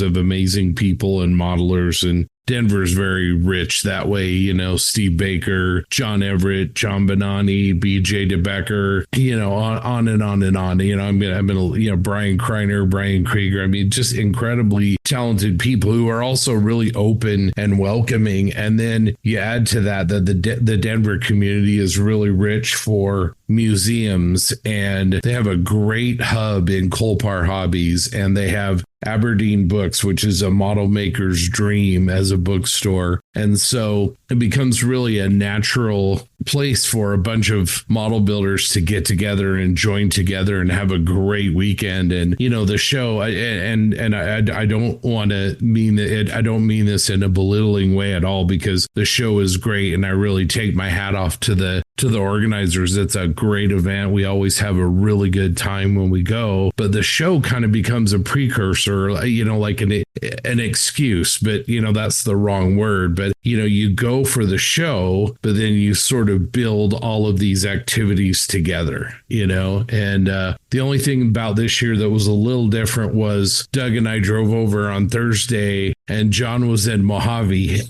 in California, and he's usually kind of the social hub of that. And so there was a lot of scrambling, and, you know, we had great people like Mark and Jamie Bradley who sheltered people that had flown in from Texas and Canada and all these places, and really helped make that happen. And then I got a super happy text from John, and was able to go kind of pick him up at the airport, and things really worked out the rest of the weekend. But so that was only, you know, kind of the thing. But anyway, hopefully that helps people kind of understand, because I know people probably wonder why we always talk about this little show in Denver, but it's really, just like I said, it's really a big piece of, you know, the show's a small piece, of a bigger social event, which is really great. So, John, what about you? I'm just really glad that you made it there at the last minute. The smile on your face after a fantastic weekend or Cub week out there. And how did it go for you? Yeah, I'd echo what Scott said. It's we're really thankful to have a great community here in Colorado and stretching over to Utah. Before I start, I got to thank Mark and Jamie Bradley, just incredible people. They really helped me out. I was supposed to host 4 people, and they took 3 of them in because I wasn't there when Thursday happened, and I was fortunate enough to have a stretch of good luck out in the desert on Friday morning, and had the opportunity to come home in the afternoon, which was great. And Scott and Justin Lentz picked me up near Boulder, and we headed over to Mark and Jamie's house. But yeah, just really got to highlight those 2 people because they saved my ass, and they also had a wonderful party for us the Friday night before the show. We were all up in Meade, Colorado, which is a little bit north of Denver. I mean, it was great. I walk in, and who's there? We got, Scott and Justin picked me up, but Robbie, never met him in person before. He flew down from Canada. Major shout out to him. He brought a lot of models. He didn't take any of them home. He gave them away. There's a roof sitting in my house. There is a M31 recovery vehicle that I didn't even know was his. I just found a box, and there it is. There's one of his models. So it needs a little help. So I'll fix that up for him. But in addition to that, there was Jeremy Elliott. He flew in from Idaho. We had Jeremy Moore come over from Pennsylvania. We had Derek Post from Las Vegas. John Everett stopped by. Brian Machining Krieger was here. Who else am I missing, Scott? You and Doug, of course. Steve Baker stopped by. Brian Kreiner. Yeah. Brian Kreiner. Yeah. So, DJ, DJ was there on Saturday. So overall, just an amazing community. Again, thanking Mark and Jamie for hosting us on Friday. I think we tuckered them out because Mark was the only one to make it down in the afternoon to Commiesfest. But it was certainly a great time. And the show, like Scott said, it's not about the show is what? 300 entries, a handful of vendors, standard local show, but it's not about the show. The shows that we go to are just honestly an excuse to get together, and we use those locations to meet up and use them as a mechanism to display our work. But it was a blast. I encourage anyone, if you're interested, coming to Denver, reach out. We'd be happy to show you the ropes. In addition to the show itself, there's always a trip to Aberdeen Books. Don't touch the thermostat.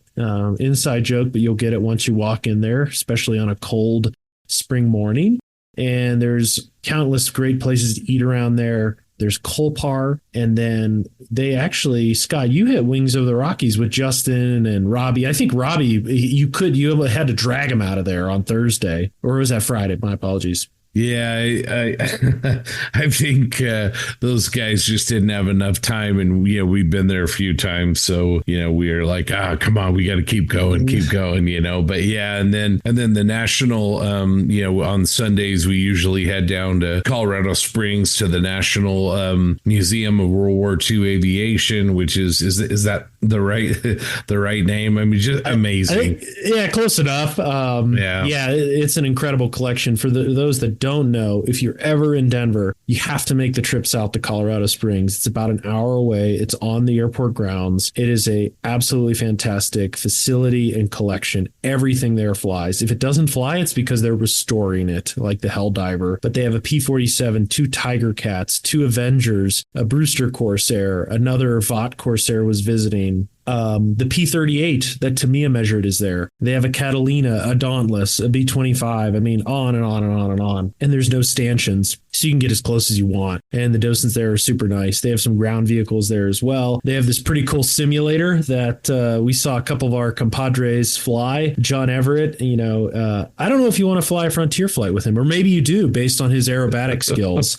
But, it was certainly a lot of fun. And I think to cap that off, F-18s leaving right outside the museum. We walked up to the fence and we're probably 100 yards away from them at full AB taking off. That was a great way to kind of put an exclamation point on the visit. And then while you're down there, you should take a trip down the road. It's about a mile away, maybe 2. It's called the Airplane Restaurant, and it's got a Stratotanker there. You can eat inside. There's also a nice restaurant. We saw the iBones Models sticker on the door still proudly displayed. That's right. There's a plastic Posse one there as well. So if you're ever at the restaurant, take a look at that front door, find us. But yeah, it's just a really cool place. A lot of it reminds you of it's got a vibe of like the 1990s in a good way.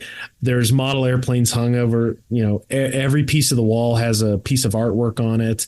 Just a good place. And then after that, we made the trip back up and stopped at Colpar one last time to give Robbie and a few others that one more chance to spend some cash before flying out. Yeah, it was a really great time. And, getting to, we had never met Robbie before, like you mentioned, and, getting Jeremy to come back in and Justin up from Texas. That was a lot of fun. And, we got to get Rick here there next year. He hasn't been over there. That's not right. And get Grant back out there. But yeah, just a really, really fun time. And again, Brad and his team at Commiesfest they do a great job. Really a fun contest. I think the numbers were down a little this year. But the quality, I think everybody felt like the quality of the pieces on the table was really up. The work is definitely getting better. And, guys like Rick here that are teaching people, advanced techniques on YouTube, you can see that they're, the rising tide is lifting all boats, so to speak, and you can really see that work as you go to these shows. And, the show we go to in Seattle is another great example. So yeah, just a great time with a great community and a great bunch of friends. And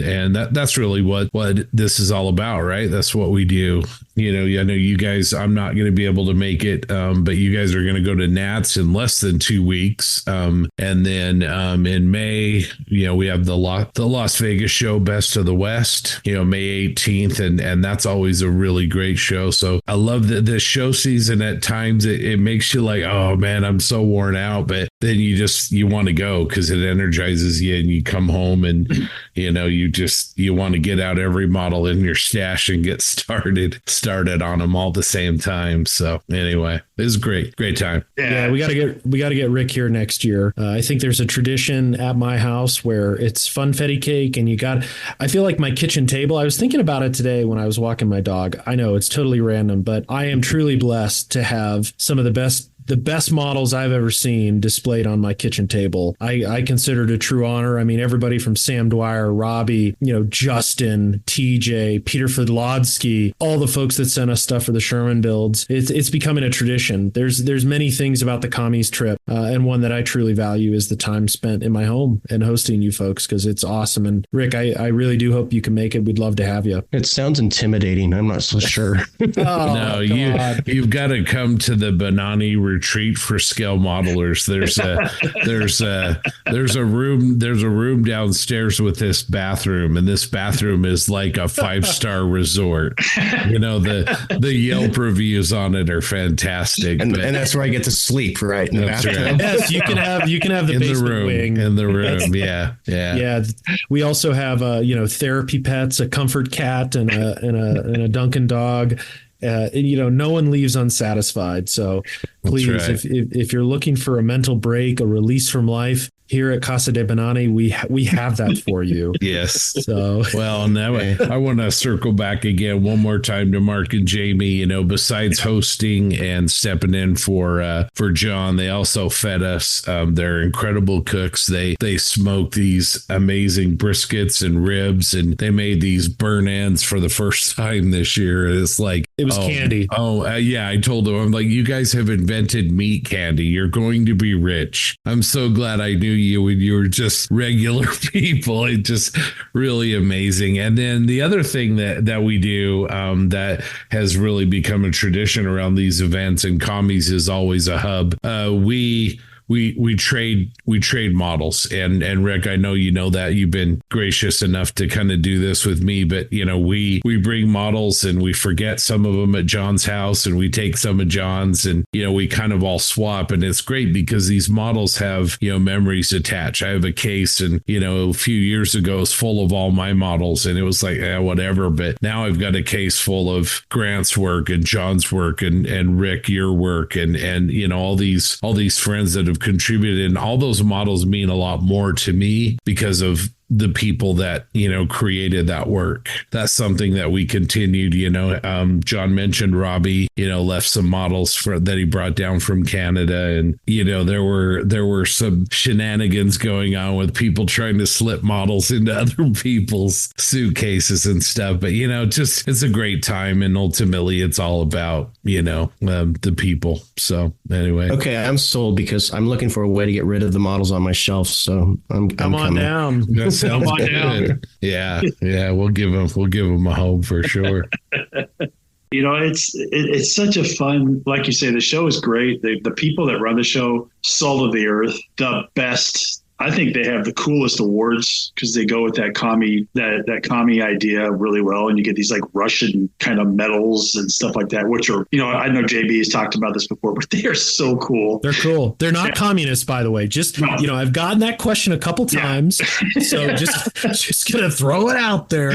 They're not communists. It's an acronym. It's a big, long, complicated, but it is an acronym. Yes, it is. And like I said, they're the great people, and the awards are like, they're beautiful. But, the funnest times I can remember is meeting Scott and you guys for the first time, actually face to face at Colpar's a couple of years ago, at least, eating in the aircraft was it last year? We all went to the aircraft after we went to the museum, and watching, iBone's models invent a new wash for his model that helped him win.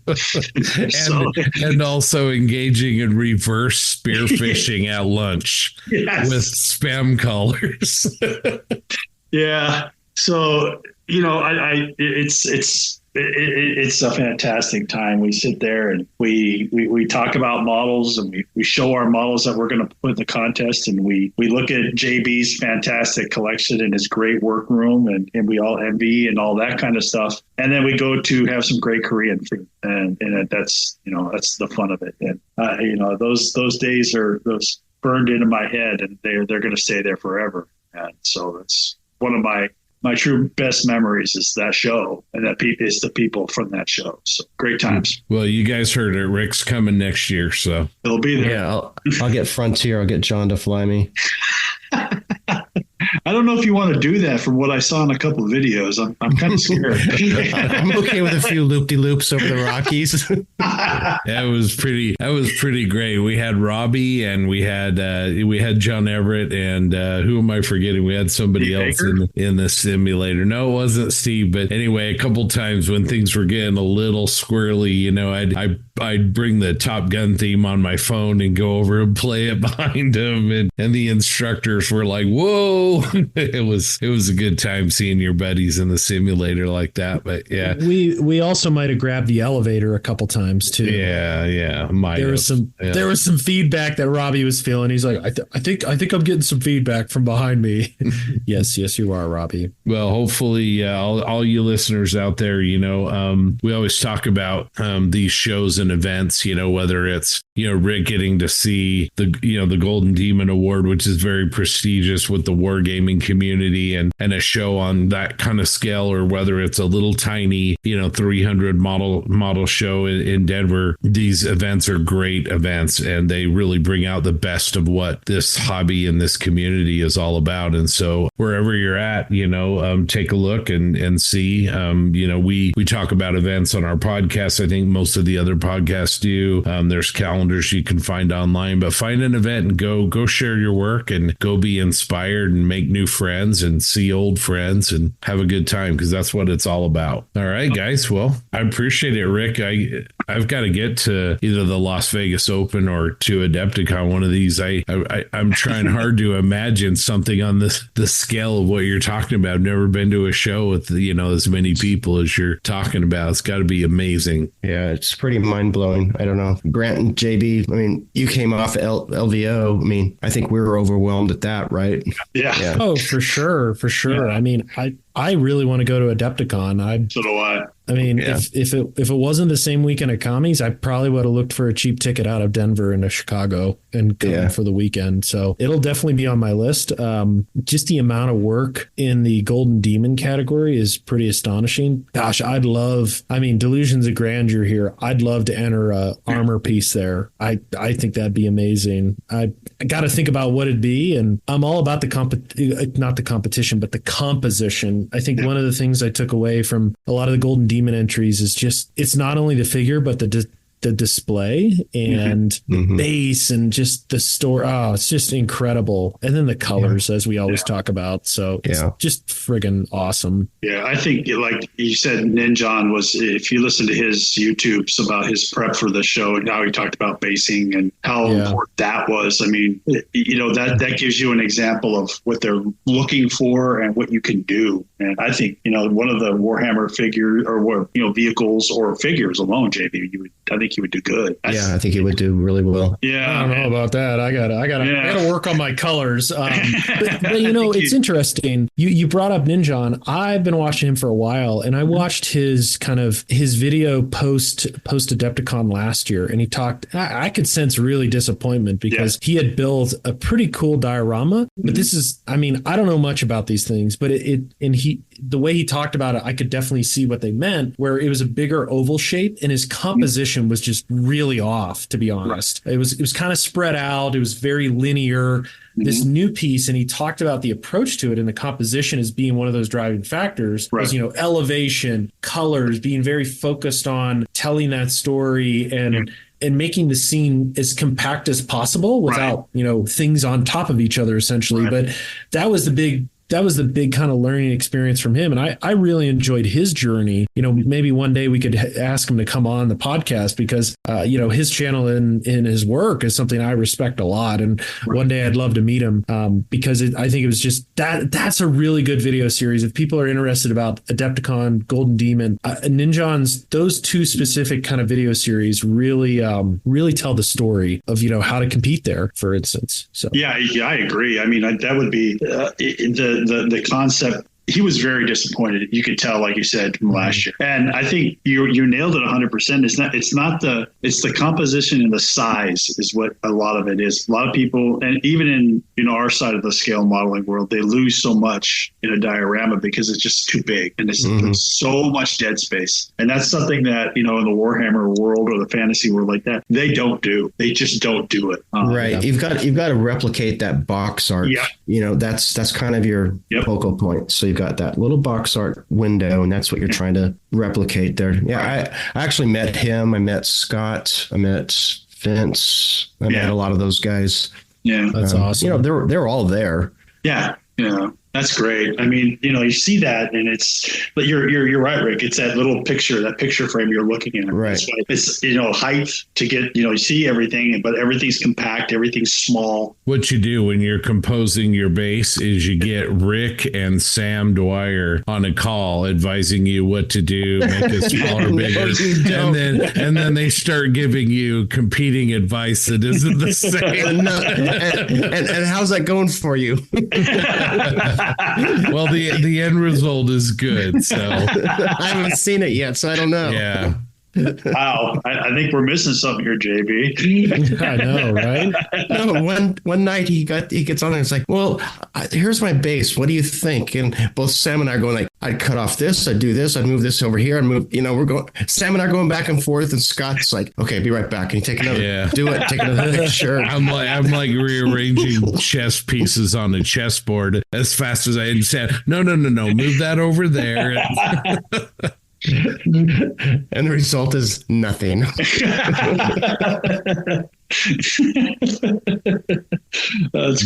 It was good advice. It was solid advice. Well, I promised Rick we'd only keep you an hour, so thank you for hopping on with us. I really appreciate it, and it was great to talk about Adepticon. I'd like JB said, I'd love to go check it out. Maybe the LVO next year as well, and then we're planning on you for Commiesfest next year. Yeah, well, move Commiesfest one weekend, one way or another, and we can do both. Yeah, I need to talk to the organizers. Come on, guys. Yeah. Come on, guys. They're like, what? Who? What? You want us to move for what? What? Gaming guys? Little plastic people? Yeah. So anyway, well, my pleasure. I haven't really talked to anybody since I got back, so it was really nice that I was able to kind of connect with you guys this evening. So thanks for inviting me on. Absolutely. Always. Appreciate it. All right. Take care, guys. Awesome. Thanks, Rick. Cheers. You bet. Talk to you soon. All right.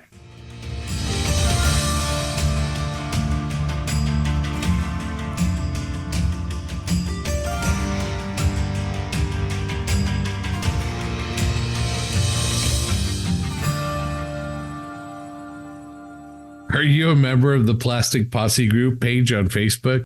Well, you should be. Remember, you can send your feedback and suggestions to us on this episode by email at plasticpossepodcast@gmail.com. Well, let's go back over to John for another discussion topic. Thanks, Scott. This will be a quick one. Our second discussion topic today, we're bringing back Like It, Love It, Hate It. And I thought it'd be good to talk about post shading. I think it's another technique as we look at the hobby and how it's evolved over the last 20, 30 years. Post shading has been, something heavy back in the day. I think it went away, and dare I say now it's coming back a little bit more. But I just want to talk about it a little bit. It's something that I've started to use a lot more. I never really leaned into it from a armor modeling perspective, but I've found that recently just a simple mix of 50-50 black and red brown, something that I picked up from Brett Green a long time ago, has really helped. I feel up the complexity of the model. And, another person that I think we all know and love, Night Shift, uses post shading a lot too. So, with that, I'd love to go around the horn, understand, do you like post shading? Do you use it? And talk a little bit about your preferences. So with that, I see Jensen shaking his head a lot. I'm going to go to him. I'm going to go to his majesty first. Thank you. So yeah, I back in the day, I used to be a big pre-shader, and then I realized that didn't work for me because the models always looked pre-shaded. So I then turned to post-shading. Always, it's a technique that I just feel lends itself to every subject. You can do it on everything with kind of every color. It's a technique I feel instantly transforms a model. You can see before post-shade and then afterwards, and it's just like, it's completely different. It's like you're looking at a different model. It's like you say, I kind of learned it really from Night Shift, because I would do a really opaque flat base coat on my models. It would look factory fresh, almost die cast. I would then post shade. I know I've tried the what are they called again? The MIG Ammo inks. Shaders, that's them. I tried them, didn't get on with them too well. I'm just not a fan of how they spray. So I started doing, like JB said, like a red, brown, dark mix around details like bolts, panel lines, weld seams, hatches, anything like that. Anywhere where a kind of natural shadow would form. Then go in with a lighter base coat everywhere else. And it kind of weathers the model down. It adds more dimension to the model, gives it depth, you can change its temperature that way. It's just a technique I really like. It's become like a default stage now in any of my painting. It's like that stage is always going to be there. And I never used to do it. Like I said, I used to be a pre-shader. Problem with that is I used to it would be primed in a light coat and then pre-shaded with black. And then if you paint I'm going to use like a Spitfire as an example of this. You paint your green brown on top of that. It looks incredibly desaturated because you've got like black showing through and then incredibly light plastic showing through. It completely desaturates the color and it doesn't look great. And I think with pre-shading, you don't have as much control as you do post-shading because you're doing all the effects after your base coat. So you really have maximum control about what goes where, how strong you want it. You kind of know how it's going to look before you start, in a way, if that makes sense. But it's a technique I love. Like I said, it's become a default stage in my painting process now. I just really enjoy it, and really it aids me in my weathering process as well. It's like a pre-weathering stage. No, I agree. Thanks so much, Jensen. Really. Thanks so much, Jensen. Appreciate your perspective. TJ, I know you post shade a lot on models. Maybe talk about your technique. Yeah, I do. I do. I think I do it a little bit different than you. I don't know if I necessarily have like a go-to like pre-shade color, kind of like how you and like Martin does. I have used that in the past because it is versatile. You can use it on almost anything. But I kind of, when it comes to armor, especially with what I like to paint the most, which is olive drab, it's my favorite color to paint. I kind of do like a hybrid modulation post shading approach where I kind of do both. And Martin kind of does it too. I think at least I like to think I do a little bit different than he does. But I'm a big fan of modulation, so I use it all the time. I think it's one of the best techniques to get a model that pops. And I also don't buy that. A side note, and I've mentioned this before, I don't buy that whole you shouldn't be able to tell the technique when you're done doing it. That's just full stop. That does not apply here. I think it's dumb. And anyone that says that, they paint boring, so it doesn't really matter. But if you can combine those two techniques, I feel like is the best way to do almost both. Because I'll do this like on a Sherman, heavily modulated on the side armor plate. But then if it has the applique armor, I will post shade typically with what the darkest, if not a little bit darker than like my darkest olive drab, and I'll post shade all the details, even over like the brightest parts. And that'll just bump up that extra contrast between like the applique armor plate, and which should match the same level of modulation. But then it would I don't know, if you post shade it, you can separate those two elements a little bit and kind of almost like frame it. And I feel like it just looks really, really good. I'll post shade other stuff too. And like if I build a lot of Machine Krieger kits, if anyone didn't know that about me, I have done it in the past, like on a suit.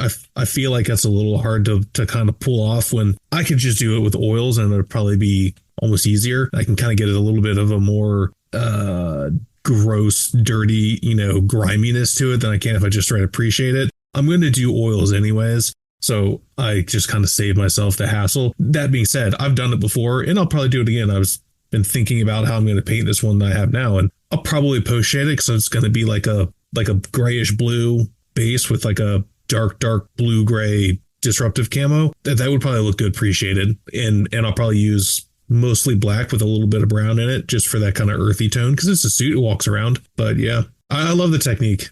I don't know. I don't remember when I first adopted it. I'm sure after Night Shift did it, like everyone else. But yeah, I think it's a great technique, especially when using combination with modulation.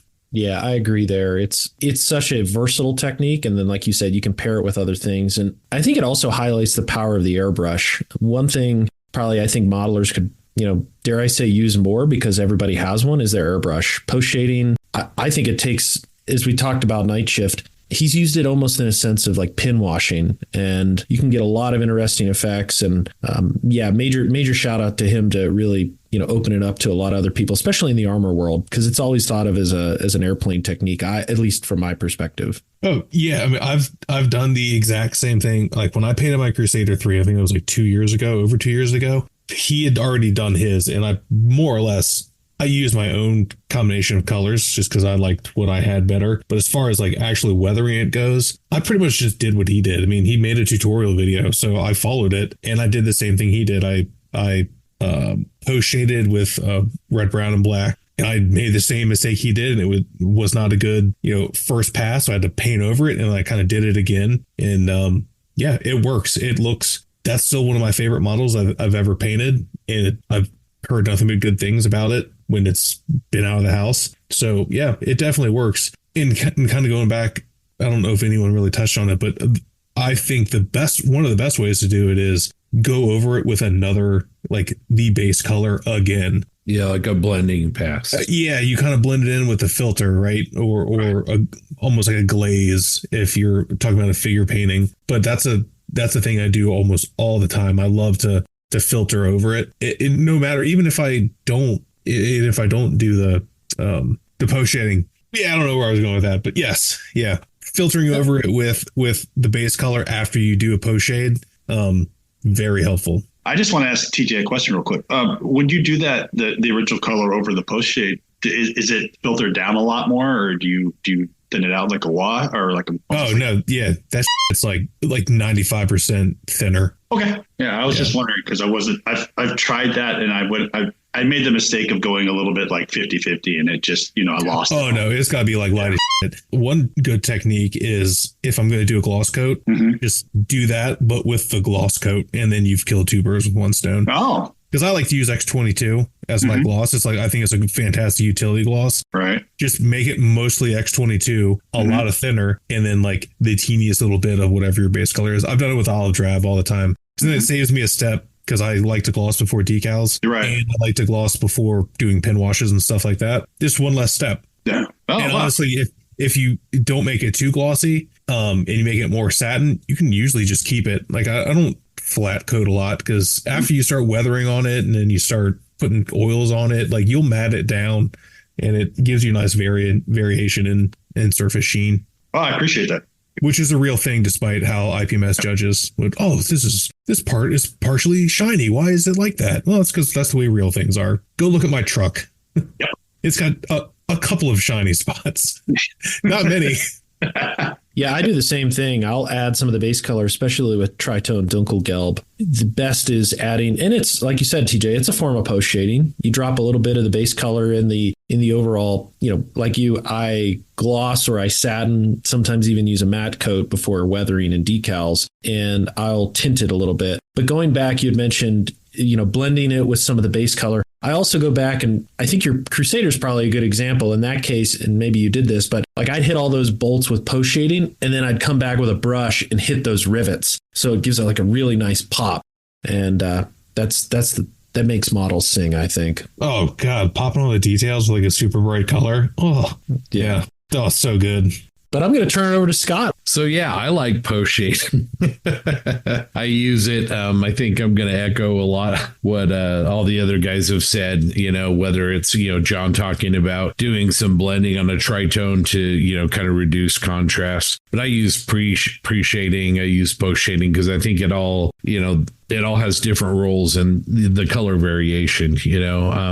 I'm somebody that will build in any scale. When it comes to colors, I'm not really terribly concerned about this has got to be this exact shade, because generally before I'm done, if I'm painting a panel, it's going to be 3 or 4 or 5 different tones of that, that color. So yeah, I think it's a powerful technique. And when I do it well, I think it turns out good, which isn't very often. But yeah, I like post shading. Definitely I like it on that technique. Awesome. Yeah. So, I'd just ask our listeners, if you have any examples of post shading, any questions, please feel free to let us know. I think one key thing I missed mentioning is, when I post shade, it's about 90% thinner and anywhere from 5 to 10% paint. So just being super thin and taking your time with the airbrush. Anything can be managed. So if you mess up, like we've talked about, go back with the original color. You can easily blend it in, and sometimes it even looks better. So with that, thank you so much for joining us on our second topic. We're going to move on to a little bit of cross promotion. And as you all know, we are only one of several great modeling podcasts that can be found online. And if you're interested in that content, we encourage you to go to modelpodcast.com, where you can find links to many other great podcasts and other platforms that talk about the lovely hobby of scale modeling. The Posse also recommends several excellent modeling blogs and vlogs, such as Stephen Lee's Brew Pie with Frets, Chris Wallace's Model Airplane Maker, A Scale Canadian TV by Mr. Jim Bates himself, and David Bryan Bridges' DB Scale Modeling Studio blog. All of them have wonderful content and pumping it out almost on the daily, so check them out. They are awesome. And with that, over to Jensen. Jensen. Hello. What time is it? Oh, let me just check the clock. It's time for merch. If you would like to rep the Posse, check out our awesome merch on the Triple P Spring page. You can find coffee mugs, t-shirts, jumpers, or even some of our world-famous Triple P lounge trousers. You can order all of your stylish Plastic Posse merch on the web at plasticpossepodcastcreatorspring.com or loungetrousers.com.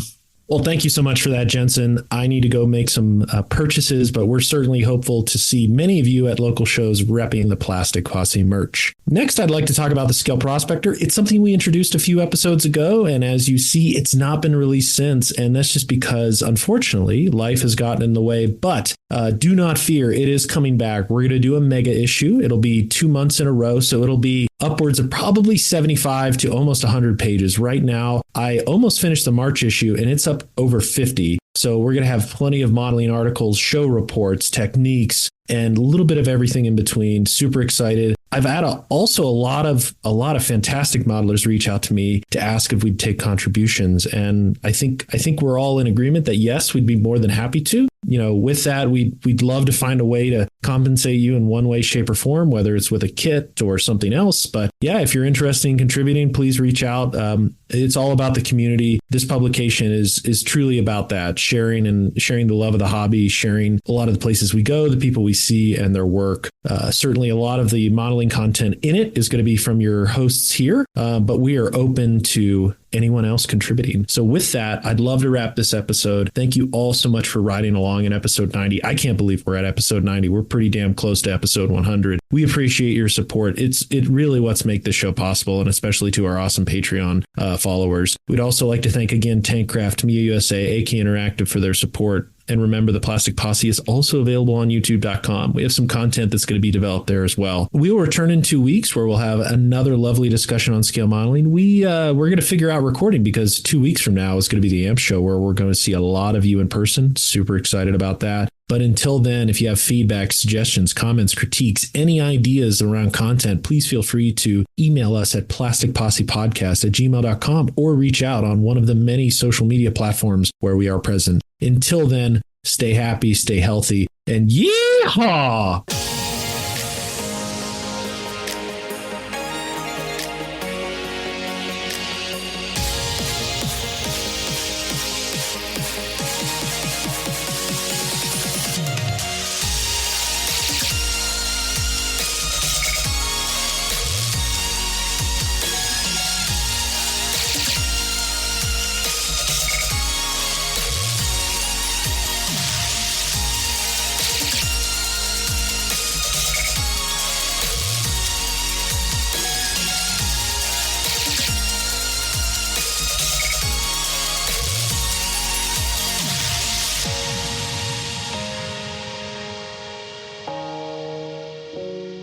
One of the ways that you can help to support the Plastic Posse is to become a Plastic Posse Outrider. And if you'd like to become one, it's just really easy. You go to Patreon over at patreon.com/ patreon.com/Plastic Posse Podcast, and you can set up a recurring donation there. These contributions help offset the cost of bringing you the Triple P. There's 3 different tiers of support, and they start at just $1 a month. There's some great benefits to being an outrider, like you get early access to podcasts, get premium access to the hosts, the chance to appear on a podcast, and exclusive Triple P content like the Scale Model Prospector that we just talked about, and social events at model shows. I know there's an event that's going to be at AMPS Nationals for Patreons, so something for you guys to look forward to. Thanks to all the new outriders who have joined in the last couple of weeks, and for the Patreons that are there, we hope you're liking the Prospector. This next issue is going to be fantastic, as JB said. All right, let's move on over to TJ and recognize our deputy marshals. Thanks, Scott. These guys step up and help the posse do what we do, and we sincerely thank them for their support. Starting with Black Hat Scale Models, Ben Hardaway, Craig Jerobi, Adam Jackson, Red Beach One Studios, James Morondo, Casey Gray, Mike Norris, Stephen Rodwell, Rick Cooper, Tim Gidcombe, Dan Newman, Robert Blocker, Tyler Moore, Derek Post, Craig Flynn, Brian Kreiner, Scale Model Craft, Ken Childress, Nick Butta, Drew Gardner, Scott Hall, Frank Perone, The Voice of Bob, Jeremy Diamond, Ryan Smith, Terry Wilkinson, Chris Lovewell, Andrew Callis, Ethan Odenmill, Bruce the Model Noob, Steve Baker, Eric DeGleesh, Joe Porsche, Patrick Brown, Steve Schaefer, Jay Kidd, Brandon Gentry, Robert Klein, Mark Ewing, Ted Kawahara, Toadman, Model Doc, Doug Reed, Greg James, Les Fracalla, John Everett, Josh Buck, Thomas Baniak, Mark Bradley, Zach Pease, Joel Munson, Eric Brubaker, Jeremy Moore, DB Scale Model Studio, Matt Johnson, Jeremy Elliott, Mike Talley, Previous Seat, Mediocre, Middle-Aged Modeler, Dan Knopfel, and JC Osborne.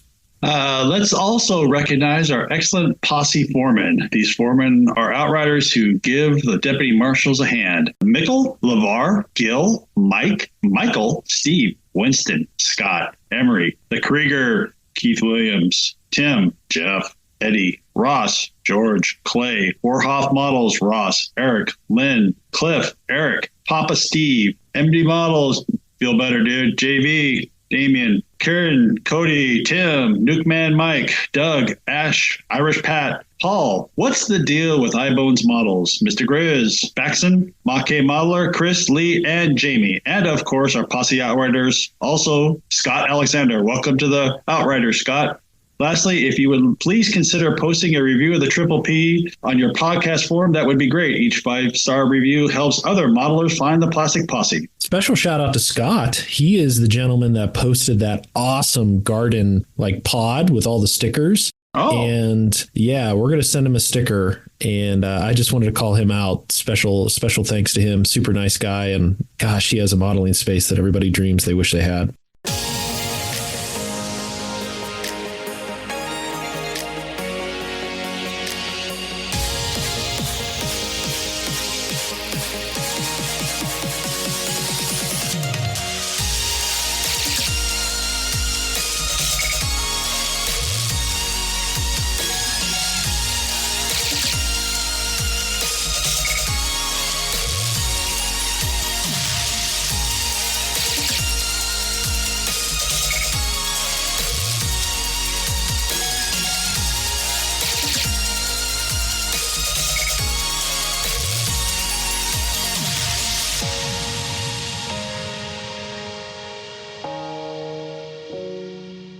So since Jensen's our next discussion leader, he took a break. Yeah, he decided to go to the bathroom, I guess. Hey, when you got to go, you got to go. I'm out. Amazon delivery drivers right at the front door. So you showed up to the Amazon driver with your eggplant Snuggie on in tow? And his Bluetooth headset. I think it's his extension cord for his 3D printer. Oh, that's right. That was the thing he was waiting on. So we'll just awkwardly sit here. And does anybody know the Jeopardy theme? Hey, while we're waiting, TJ, you've probably seen this, but I have been wanting for 25 years to watch The Seventh Samurai, the Kurosawa film, and I watched it over at my buddy Josh Buck's house last night. He had the Criterion Collection Blu-ray. Oh man, what a good movie! Really good movie. I've not seen that movie. but I do know it's like not everyone, but it's like on every list of like best movies ever made. Yeah. I love Westerns, and so many Western films were inspired, directly, obviously, like the Magnificent Seven, but even more than that, there's just a lot in that film to unpack. And I got to tell you, for a film made in 1953 or 54, this film was pretty spicy. Pretty interesting. I think Kurosawa just decided, I'm going to make this thing and really probably shake things up. So anyway, it's a great film. I really enjoyed it. Yeah, I've got that same CD, and it's actually pretty interesting. Some of the making of and the Kurosawa stuff of the extras on that DVD or Blu-ray are really good. Magnificent Seven, of course. There's The Good, the Bad, the Ugly was drawn from that. There's so many Westerns that were drawn from that movie. It's just phenomenal. Yeah, you could really see where, Sergio Leone, he was really kind of famous for the close in pan shots of people's faces. Right. And that I think a lot of that started with this film. I mean, really, like the village, there's a village elder, the old man of the village, and the camera's always kind of really zoomed in on his face and stuff like that. So, yeah. Yeah, the zooming out of, I like how in that movie, they zoom out when they're getting ready to fight. They'll be close in on the individual, and they'll zoom out and they'll go into the crowd and see it from the crowd's point of view too. And it's pretty impressive. It's real. Well, it's not pretty. It's really impressive. It's just a great movie. While we're waiting for that silly bitch, I did. My buddy Dave that I work with is also in the Machining Krieger, and he did not realize that PKAs are just Hughes MD-500 helicopter turned up this way. Yeah, a little bit this way. It's a helicopter, just plain as day. He's like, I can't unsee that now. I'm like, I know. You're welcome. You're welcome for the enlightenment. It's a good little kit. Did they just repop the kit, or is it? No, this is all brand new. Okay. The only thing not new is the Panzerfaust sprue. Okay. It gives you the two Panzerfaust. Everything else is brand new. The little claws open. I like the way they give you two tubes, like I was saying, and when I posted the pictures, you got the regular spiral one, then you have like the wrapped one. I won't use it, but it still looks cool. The wrapped ones are nice. Yeah. I mean, they're definitely going to make a Heinrich out of it because it's got the Heinrich front plate. You could do that. You just don't add this. Mm-hmm. Well, you need a new front because the Heinrich has a door right here which you could, if you really wanted to, you could probably just scribe it. And then it doesn't have this on the back to make a Heinrich. So they'll probably give you a new piece for that, a new front piece, and new hands. Heinrich has actual hands, not the claws. I love the claws. God, I love the claws. But it's a good little kit. Yep. It's nice. This upper piece is slide molded for a change, which is nice. This piece is still 2 halves, and the legs are still 2 halves. But yeah. The exhaust pipe is the one they used to give you in the kit. You used to be able to buy the expansion kit for the Naito kit that Wave made a long time, or someone made a while ago, where you got the different body shape and the stuff like that for it too. So it's really nice. The only actual issue I had is where the cockpit piece slides into that piece. You got to file it down a little bit. I mean, you could probably get it. It's just really tight. So I just filed it down a little bit and it fit better. Cool. But yeah, it pops on there pretty good. Nice. Yeah, it looks good. It's goofy looking, but that's part of the charm. Oh yeah, and then I think a Heinrich has shoulder armor. Mm. But I'm gonna turn one into a skinhead. So, there you go. Oh, that should be fun. Yeah, there you go. It opens a little. Oh, very nice. But yeah, it's a nice little kit. That doesn't like to stay very much, but when I paint it, I'll probably just glue that shut. Now, can you enter that in amps since it's ground based? Yeah, this you can. Would you put that in figure or would you put it in sci-fi vehicle? Probably sci-fi vehicle, honestly. Yeah. I don't know how strict they are with the figures. That one, I feel like, I mean, I wouldn't put that in the figure anyways, because I don't enter it as a figure in IP Mesh shows. Yeah. Because there's normally like a mecha type category. But yeah, I would put it in sci-fi ground vehicles. Gotcha. Well, look who's back. Well, like I was saying, you can definitely, it's weird, Brant, that you said that your amp show wouldn't allow you to do a hovercraft because it's 100% allowed in the amps rules. They, that's what I thought. Specifically say anything that hovers is fine as long as it's ground based. Yeah. A ground hovering thing is fine. Yeah. A hover tank. Why couldn't you add a hover tank? That's technically a ground vehicle. Oh yeah. Yeah. I completely understand. I'm not going to say the name of the group, but it was just, if you're like me and cheeky and you enter it in flying sci-fi vehicles in an IP Met show, because fuck them. All right, I'll intro you, Jetson. Chill, thank you. Did you get your extension cord? Yeah. Amazon driver man is currently using my driveway to park in. It's like, okay, you can stay there. How do you not have a extension cord in your house? No, I've got tons. They're all in use. I needed a 5. You're using every extension cord you own. I need a 5-plug extension. Is this where we ask about fire extinguishers? Also, you probably could, there's stupid plugs that they use over there. Oh, yeah. That extension cord is probably the size of a 2x4. I mean, since we're reviewing stuff now. Is it an extension cord or a power strip? Or both? You're saying a lot of words here. That's a power strip, dipshit.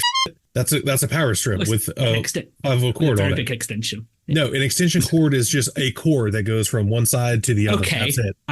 In this room, I'm currently using 4 of these already. What do you... Do you have like a manufacturing facility going on in there? Evidently so. Right. Before I start, how much energy is pulling into that room? Why do you think this room gets really hot? So the one with my computer, I've got the monitor, I've got the speakers, the tablet, the lamp. That's 4 plugs. Then I'll have another one in the wall next to it that will power the printer, curing station, and another lamp. And then in that corner, obviously, I've got lamp, spray booth, compressor, and the lamp for the actual work area. Yeah, you can just unplug. You don't use that shit anyways. Just unplug it. No. No.